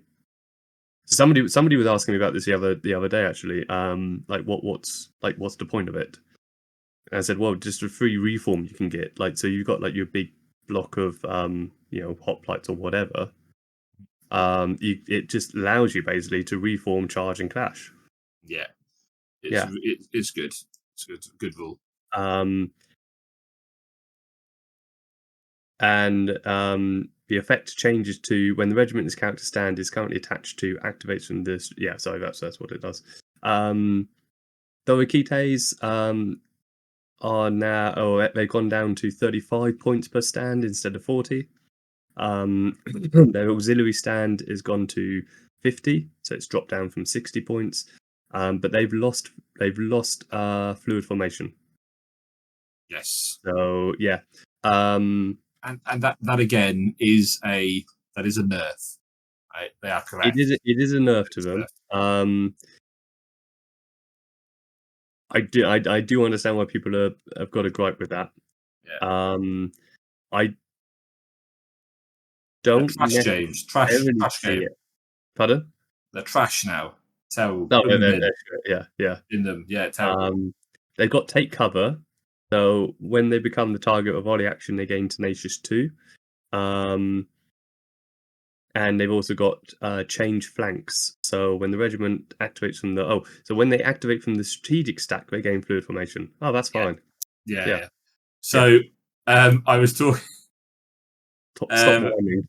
Yeah. So I guess in counter to all of this, I don't know if you know Hannah from Germany, but in a chat with her recently, she was like, "I don't know what to do with Thorakites. Like they keep having tenacious 2 now, and like I can't shoot things, and they keep killing everything." And I was like, "Yes, yeah, I think they're still pretty good.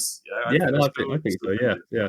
So basically, I mean, fluid formation is arguably the best rule, one of the best rules in the game. Oh, 100%. Yeah, I think So the more that you put that behind, okay, I know that I'm saying this from a raptor perspective, yeah, and I'm happy to like admit a level of hypocrisy here, maybe. But the more you put it behind some kind of wall that you have to access, I don't see that as a bad. I don't see that as necessarily a bad thing. yeah. No, I think it's Yeah. all right. You're still probably Uh, going to take a unit. It's yeah. still probably going to be fine. Oh yeah. But you're still going to take now that the things are cheaper as well. Yeah, you're still going to take something. Phalangites, Wall of Pikes, has changed to when they activate from the strategic stack, it gains Aura Def 6 until the end of round. Remember, it's not per stand anymore, so It's it's per not that regiment. bad. Yeah, It's per true. regiment. true. But It's that's yeah, okay. yeah, Okay, I know. I remember now what a lot of the gripe was. A lot of his stuff is activating from the strategic deck, yes, and a and lot of I people's yeah, concerns were like if you can only do the strategic deck once, yeah, or maybe twice with a supremacy. yeah, and I believe Yeah. that's still like, that's the active part of the supremacy, isn't it? So it's still only once a Mm. turn. Um. I, I do generally, I think, agree with that complaint. To be honest, Yeah, I do as well. Putting yeah, it behind either make the strategic deck something that can be accessed multiple times, yeah, um, in some way, because you're still having to give up. Thing is, you're still having to give up a turn, aren't you?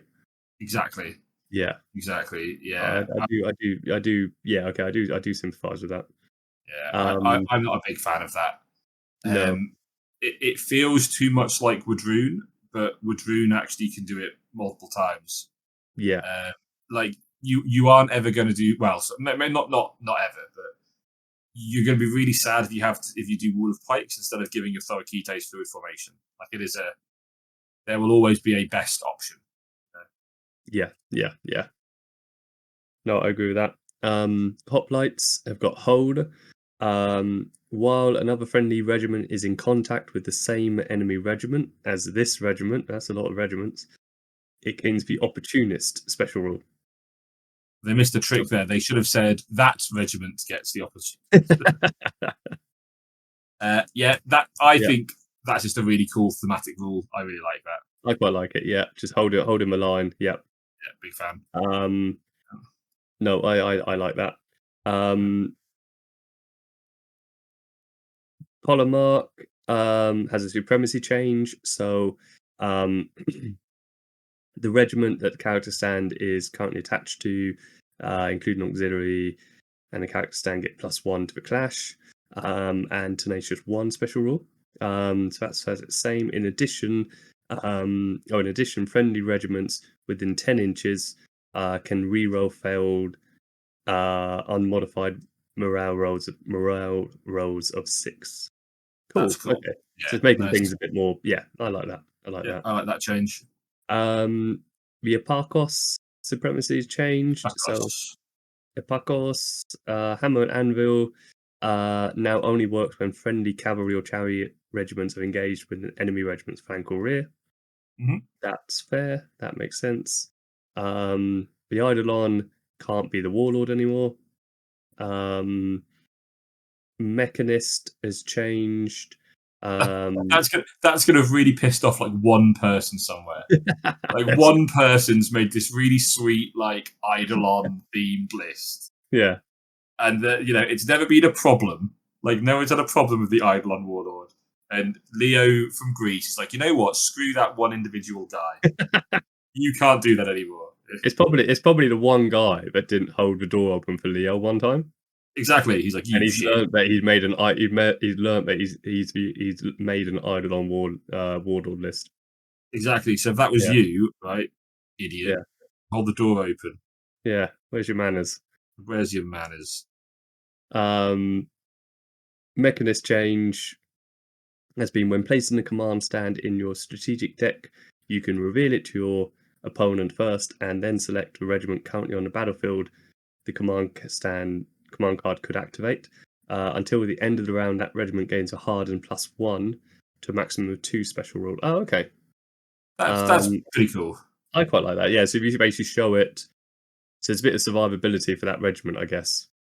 Yeah. You're showing it to a person and then put it in, they get Yeah. hardened. Yeah, okay. In addition, during this building, clockwork hoplites become medium. Yeah, okay. Yeah. That's really Um, cool. yeah, Saturoi, they have gone down to 160 points. They were Nice. 200, so they've had a big drop. They have gone down to 4 attacks instead of 5. They have lost the ability to enter from any side of the table, which is Yeah. sad. I thought that was a Yeah. really cool thematic one. I know a couple of my players have said as well, like, yeah, that sucks. Yeah. Um, they have got a new one. They have got a new rule though, Pathfinders. The reinforcement lines set by this regiment cannot be pushed back by enemy regiments. That's Um, cool. it is. They're not necessarily the most survivable, like the most survivable of things, though. Yeah. No, So that's you've only got to kill the regiment, and it gets pushed back anyway. yeah. Yeah. Promethean has gone down to 210. It was 220. Hephaestion has gone down to 230. It was 240. Yep, happy with those. Yeah. Yes. Minotaur Therians. They gained Juggernaut. That's cool. And Yes. and this rule has been added to the core rules as well now. Nice. Good. That's good. Cool. Minotaur Haspist have got the Unstoppable special rule. Again, that makes complete sense. It does. It does. I still think Therians are but they're heavy. Yeah. Yeah, but it's but they're Therians fine changes. Yeah, I mean, Therian's getting Juggernaut. Yeah, I like that. I like those. And Scourge, which is the axe on the big boy on the Promethean, the Oracle of Cedars.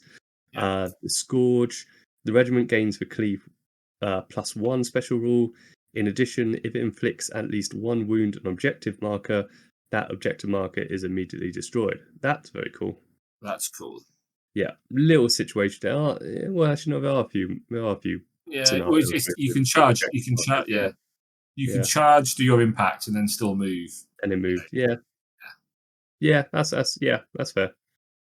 Cool. And that was the city states. So yeah, mostly. I can see what people are upset about. At the same time, I don't. Yeah. The faction was definitely nerfed. Like they would. There was the overall trend there is that things got slightly worse. I just don't think they're anywhere near as bad as the Discord seemed to think they were. No, that's my official position. Is they were nerfed. They are still fine. Yes. I'll go with that. They were the best faction before, I think. Yeah. But also specifically, screw you, Matt from Cornwall. Right, that's just targeting you.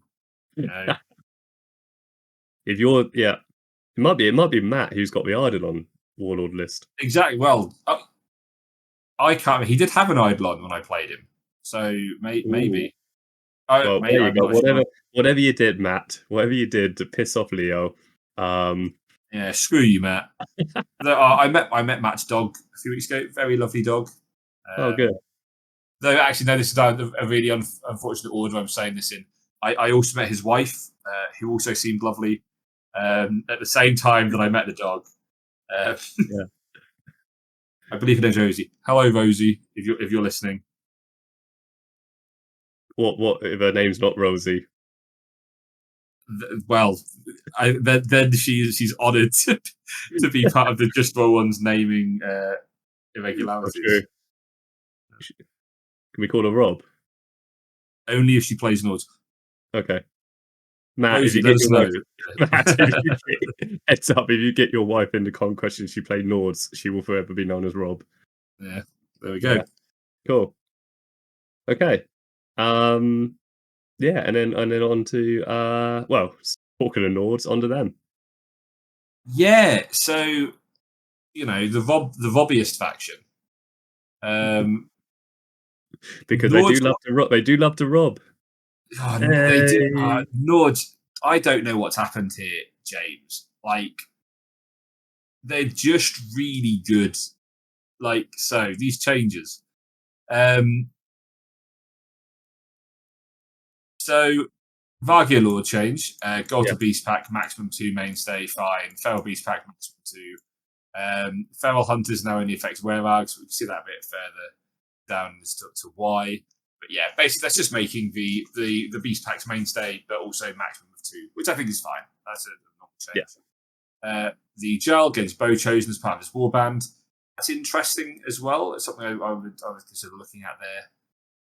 Bow chosen change to 190 points. They were 200, so that's nice. Steel chosen went down 20 points. I still think, so the problem I think there, Steel chosen are all right, but they're not raiders. and Raiders are light and cheaper and really good. Huskarls gained an attack as well. That's good. Nice. Good. Another suggestion by I think some very handsome vanguards is the Mountain Yacht is now a medium, which is really, really good. Though heads up, it's going to make the Nord Yacht list very, very good. I don't think it's their best list, but it's going to be better than it was. Isn't the Yacht list meant to be really good already? It was all right. I mean, I think what's the way I put it? So I think that the Yacht list is very much. It's like a DPS checklist in like a video game. Like it's like, can your army kill 7 Yacht? And if it can, brilliant. And if it can't, you're going to kind of get stomped by it. It's like a gatekeepy list in like a tournament. Like, in a tournament, it's kind of like I don't think the Yacht list is like the list to win. I think it's a very strong list, and I think that if you can't beat it, then you're not going to win. You know what I mean? Like, that's generally with that's that. Yeah, that is true. Yeah, that is. Yeah, you can very say that with any army. If you can't beat That's true. That's true. But I think the Yacht list are strong enough that that's kind of their position. I think anyway. Okay. Fenner Beast Pack gained flank, which is nice.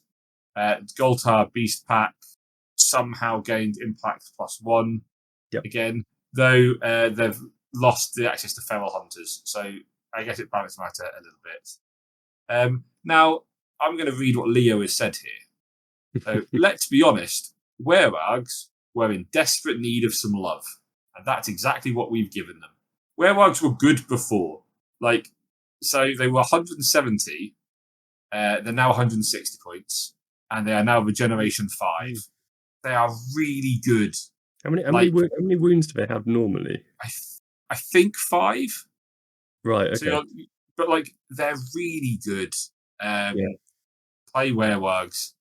Stalkers lost flank, which it's in keeping with a lot of other things. It is, but I think so. Stalkers. Well, saying that, Stalkers have always had flank, haven't they? Exactly. I think. I know he said there's not a strong theme, but I think there is a theme for the Stalkers.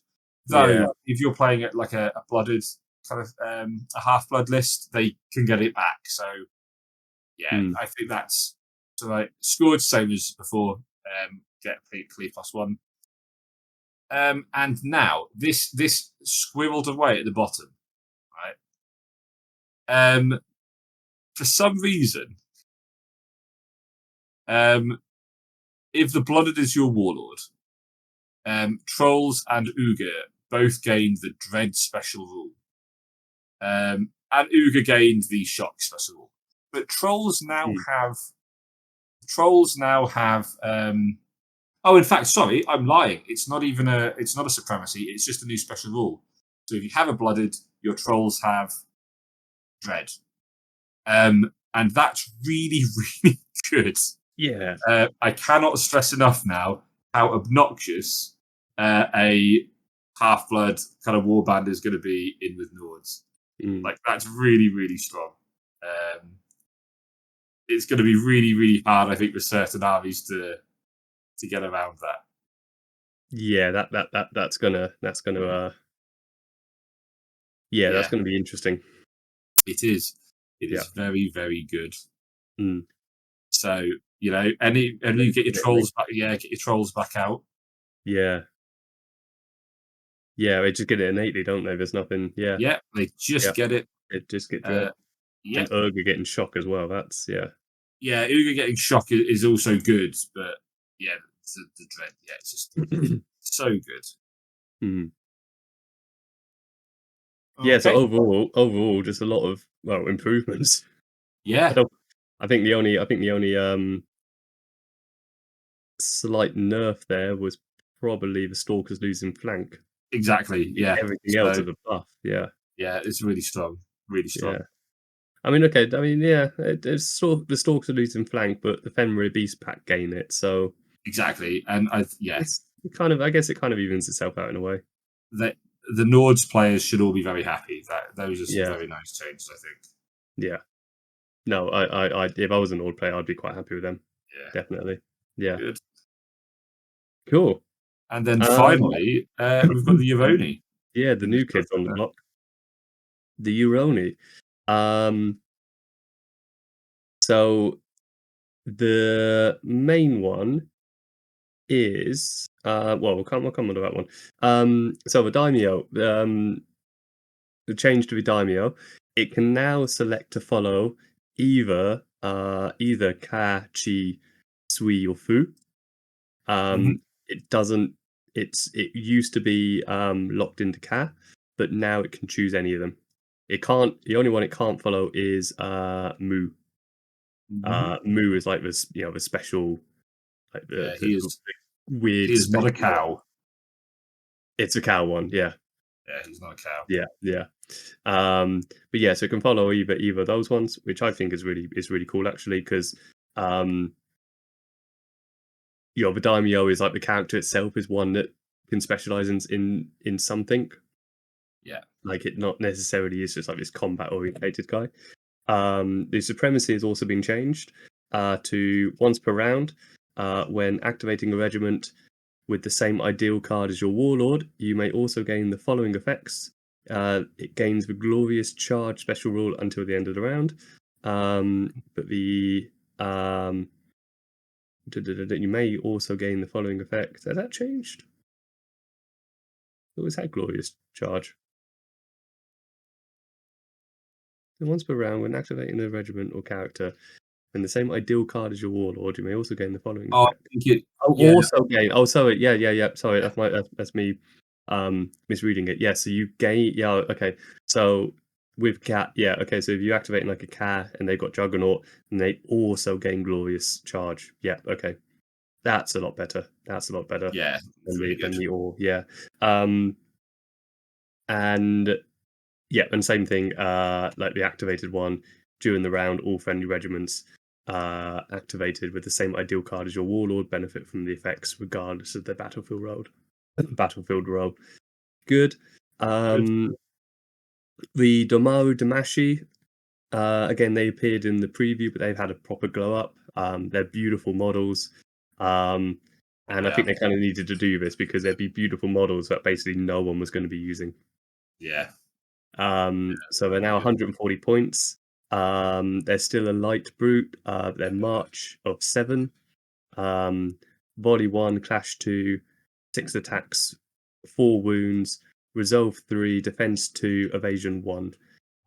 They now have Flurry, which is Oof, awesome. that's really good. Impact 2 and Unstoppable, and a special rule of Visage, which means that friendly regiments can draw line of sight through them. And Yeah, when they become the target of an enemy regiment, they gain Tenacious 2 looks as good. well. Yeah. And they follow Mu. So this is also the one that gives like +1 evasion. So they could go up to evasion 2. Mhm. Um, yeah, these guys are going to be good. Basically, I Yeah, know there are people yeah. talking about them being potentially the best light in the game. I'm not sure about that personally, but I think they definitely got They're pretty good. they're going to see Yeah, yeah. they're definitely going to see more use than their previous iteration. Um, the Shikigami have changed to a brute. They were an infantry, and they count as size 1. So these guys are going to be interesting. Um, these are meant to be like kind of, as far as I understand it, the best way I can describe these guys is almost like Nurglings Yeah. from 40k. Yeah, yeah. And think of like maybe a big pile of these guys, like a big like wave of these guys, like running along the battlefield. Or they're like combining into something. So it's like all these individual demon things that are like being combined into this larger entity. Yeah, Yeah. it'll be interesting to see how they do that. I'm quite keen for them. But yeah, so they're now brute, but they count as size 1. Um, the big one though for the faction is modular stands. All modular stands have +1 wound. Mhm. So basically, they've gone up to the Kami and the Oni have gone up to now 7 wounds, Mhm. and the Tengu have gone up to 5. So yeah, Yeah, that's Yeah. You can't argue with that. Um, in fact, I think Chris is currently playing Uroni, and I think he posted um, up saying like the +1 wound. Yeah, it made them feel different. It Yeah, certainly made them feel far less fragile. I think they Um, feel really strong now. yeah. But so and so there's been some changes as well, like the command leader roles. So for the Kami Ayakashi, um, you add +1 to their evasion characteristic and gain the Tenacious 1 special rule. So it used to be +1 to their evasion and their defense. This is Mhm. now +1 to their evasion and they gain Tenacious 1. So I think that's actually a bit better. Yeah, I think so too. I think we only That need extra Tenacious 1, yeah. So, okay, you're not gonna get defense 4 Kami anymore, but I think that's okay. And Tengu Bushi, um, the Blade Masters, should the regiment be composed entirely of Tengu Bushi stands, then the regiment's flawless strikes activate on ones and twos instead of just one. yeah. That's So a if good you good have to hear. so if you have a regiment made up entirely of Tengu Bushi, Mhm. then your flawless strikes are hitting on ones and twos instead of just one. So that's really fun. That's really cool. Yeah. That's all the changes for the Uroni. So I mean, they've only just come out. So yeah, there probably wasn't going to be a massive amount of changes to them, but again, No, that's good. everything there is a buff. No one's really lost anything. Yeah, Nope. yeah. There are two factions that we haven't talked about yet. Yeah. The Dwegum, which I've got here, and I can run through them really quickly because there's only been a few changes for them. So yeah, I'm gonna quick. I forgot that they existed, much like Parabellum did. So right, for anyone who is listening, maybe hasn't seen these, though I'm sure most people have. Dwegum are going to be getting an actual update Yeah, soon-ish. So yeah, these changes are very temporary. yeah, I think. absolutely. So Um, yeah, don't worry that you've not been forgotten. Oh wait, why have I got your first blood? Um, no, uh, they, they're. I mean, their update was meant to probably come out around this time, hmm, but I think there's been like a delay on the release of the new regiments, the Lost mhm. and the Found. So the decision was made Um, to like push the update back to when these guys come out as well. they Um, found them and then they lost them. and we lost them again. Yeah. Okay, Um, cool. Do you want to run through because I don't have an actual like update list. I've only got no, the that's fine. yeah. Literally, there's only a few. There's only like a few things. Um, the first one is well, there is a new character, which is the loss. Oh, sorry, no, the lost ancestor. Um, that is where is he here? 120 points. He's a brute. Um, he's volley 1, clash 3, 5 attacks, 6 wounds, defense 3, and evasion 1. Special rules. He's got cleave 2 and he's priest 6. He can be attached to an infantry regiment, even though he's a brute. So a bit like sticking the idol on him with like hoplites or whatnot. Um, and his size is ignored for the purposes of line of sight. Um, he can take any kind of. He can take a single relic. Um, he knows a couple of spells, which are litanies of battle and songs of a descent. Um, and his mainstay options in his warband are the hold warriors, the hold ballistae, the Lost, which are new, and the New Found as well. And he's got Dragon Slayers and Honed Thanes as restricted. Yeah. Um, he can't take more than 2 regiments of Lost, and he can't take more than 2 regiments of Found, which is totally fair. His spells, Litanies of Battle, is until the end of the round, friendly regiments reroll all 2 hit rolls against target enemy regiment. That's very That's good. pretty good. And Songs of the Descent. This spell doesn't have an attunement. it's automatically cast. And for each friendly regiment within 10 inches of him, up to a maximum of 4, um, target enemy regiment suffers 2 hits and rolls defense rolls using their lowest unmodified resolve characteristic instead of their defense. Any wounds that are caused by this spell don't cause any morale tests. Should the target regiment be under the effects of special rules or anything that allow it to automatically pass its resolve tests, it suffers 1 wound per enemy regiment. Cool. Yeah. So it's kind of a bit like the Keres one. Yes. In terms of like you're targeting the thing, but it's based on its impact is based on how many friendly regiments are around it. Yeah. Oh, seems really good. Yeah. I think it's quite cool. The model looks interesting. He's a proper chunky lad. Yes. Yeah, he is.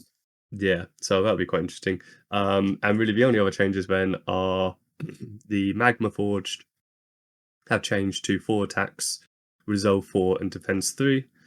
The Inferno Automata went up to 6 attacks, and that was it. Yep. Sadly, I'm just double checking actually. If Dragon Slayers, nope, Dragon Slayers still need to pay 20 points for a standard bearer. Yeah. Yeah. That's the way it comes army thing. They just have to pay points for banners. Yeah. Yeah. But it's okay because Spire's now getting for free. Exactly. Like everyone does now, apart from Dragon. Yeah. Because they got their head under a rock. That's what it is. Exactly. I know. Yeah. They lost them. Yeah. They haven't found them yet. Yeah, but yeah, if you're a Dragon player, there's not many changes. But there is, they are next on the list for the rework. Yeah. Yeah. So the rules for the lost and the found are in the document too. If you go on page 28. Though again, the models aren't out yet, and also there's going to be an update. So this is probably a good idea of kind of what the regiments will do.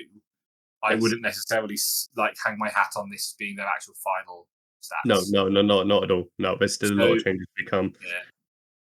So the lost are like your melee guys. They're all of death 4, cleave 1, impact 3, unstoppable. So these ones are kind of going to go into melee. They've got a draw event, which is target friendly regiment within 8 gains relentless blow special rule. Can they target themselves with that? I think so. They must be able to because they are a friendly regiment within 8. I believe so. Yeah. Yeah. But they're pretty good. They're pretty chunky. Defense 3, resolve 3, 6 wounds. Yeah. These are your kind of melee guys. The found I think are really cool.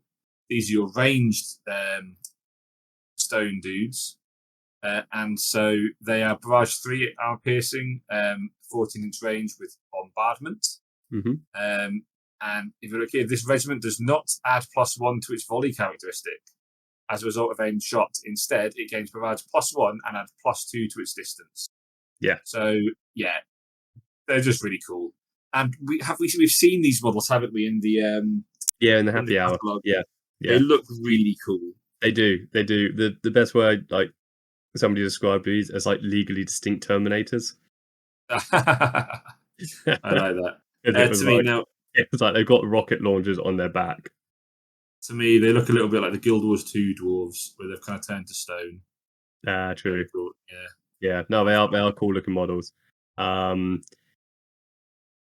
yeah, there are like more things potentially to like come out with Dragon. As part of like their big rework. So yeah. Hold on. Yeah, don't worry too much. They'll be cool. Yeah, absolutely. Cool. Other than that, everything stayed the same. The other one then is Sorcerer Kings. Now, I think we need a whole episode. I was going to say this is a full rework for Sorcerer Kings. Yeah. I kind of like had it in my mind for some reason. that it was just like an updated stuff. I kind of forgot that actually it was their full rework that was coming out. Yeah. So maybe we save them for another episode. We could probably do the next episode too. Yeah. And then I'll also have played them at UKGE probably. So Oh, exactly. Oh, yeah, absolutely. Yes, a bit of a better idea there. Yeah, absolutely. You can yeah. talk about how good they have become. Needless to say, they are very, very good. Yes. I've always played Sorcerer Kings, so you remember that. Yeah. I still own 0 goals though, so I'm proud of that. Never gonna have a goal. They're rubbish. They'll never be good. They're a bit sad. But to be fair, they're much better this time. Like there are reasons to take them in lists now. Yeah, but you don't feel quite so miserable. No, but you're still like not really going to probably bother spending the points on them compared to something else. They're so unexciting. That's my problem with them. I think. Yeah. So yeah, we'll leave that for the next episode maybe. Yeah, that sounds good. Cool. Yeah, Brilliant. that's all the changes. Yeah, no, brilliant. There was one other one as well. So this is a change to the supremacy role. Good. Supremacy roll off, in the main rules. So what it is now, and it's in the rules officially and everything, is you roll off. Whoever wins can now decide to go first or second. Cool. But they still, even if they go second, they still count as winning the roll off. Okay. And then the person next turn can then, and then next round, whoever lost a roll off gets that +1, -1. Cool. Yes, Yeah. So it's not like a case of you have to go first if you've won it, and you keep the token or anything and stuff. Like you now choose. Yes. But it doesn't matter whether you decided to go first or second. If you won the roll off, then the other person will get that advantage next turn. Mm-hmm. Yeah. Yeah. No, definitely. Yeah. And yeah, I think that's about it. And yeah, learn how to score properly. Yeah, well, exactly. Yeah. I really look forward to seeing some of you when we get to UKGE. Yes. It's going to be really good. It'll be hopefully be a really good fun day. Yes, I'm really looking forward to it. Really looking forward to it as well. Yep, and if you're listening to this and it's your first time up there, then thank you for buying a ticket and wanting to come up and try it. It ran so well last year. Really looking forward to it this year. So yeah, should be really good. Should be a really good event. Yes, yeah, and there's always prizes and stuff as well. So yeah, there's you got the first, second, and third prize as normal. There's going to be a prize for best painted army, character, regiment, and monster. I think. Yes, I think so. And as well as a prize for like yes, as I said, there'll probably be a prize for something on the casual day as well, if there's like a King of the Hill game and whatnot. Yes. Yeah. And again, like Power Bellum are always so generous in terms of like raffles and prizes and stuff. So yeah, it's always the intention that at least everyone walks away with at least something. Yeah, we'll have to see who wins the gnomes this week.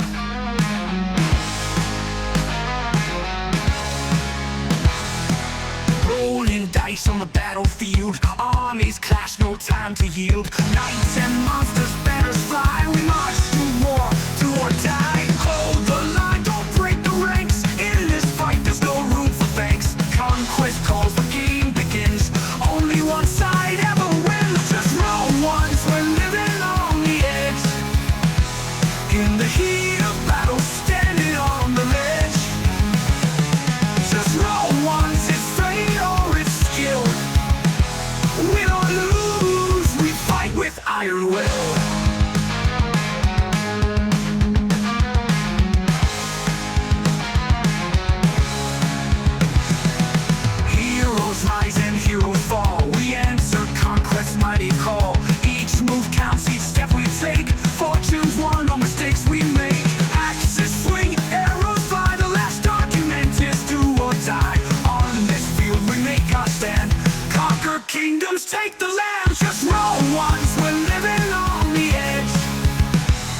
In the heat of battle, standing on the ledge. Just roll once, it's fate or it's skill. We don't lose, we fight with iron will. No retreat, no surrender. We're in this till the end.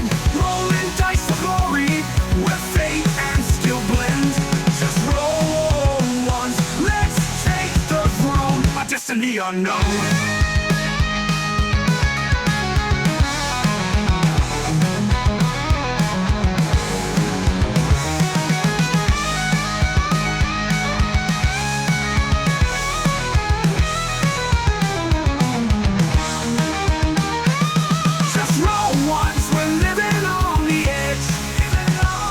In the heat of battle, standing on the ledge. Just roll once, it's fate or it's skill. We don't lose, we fight with iron will.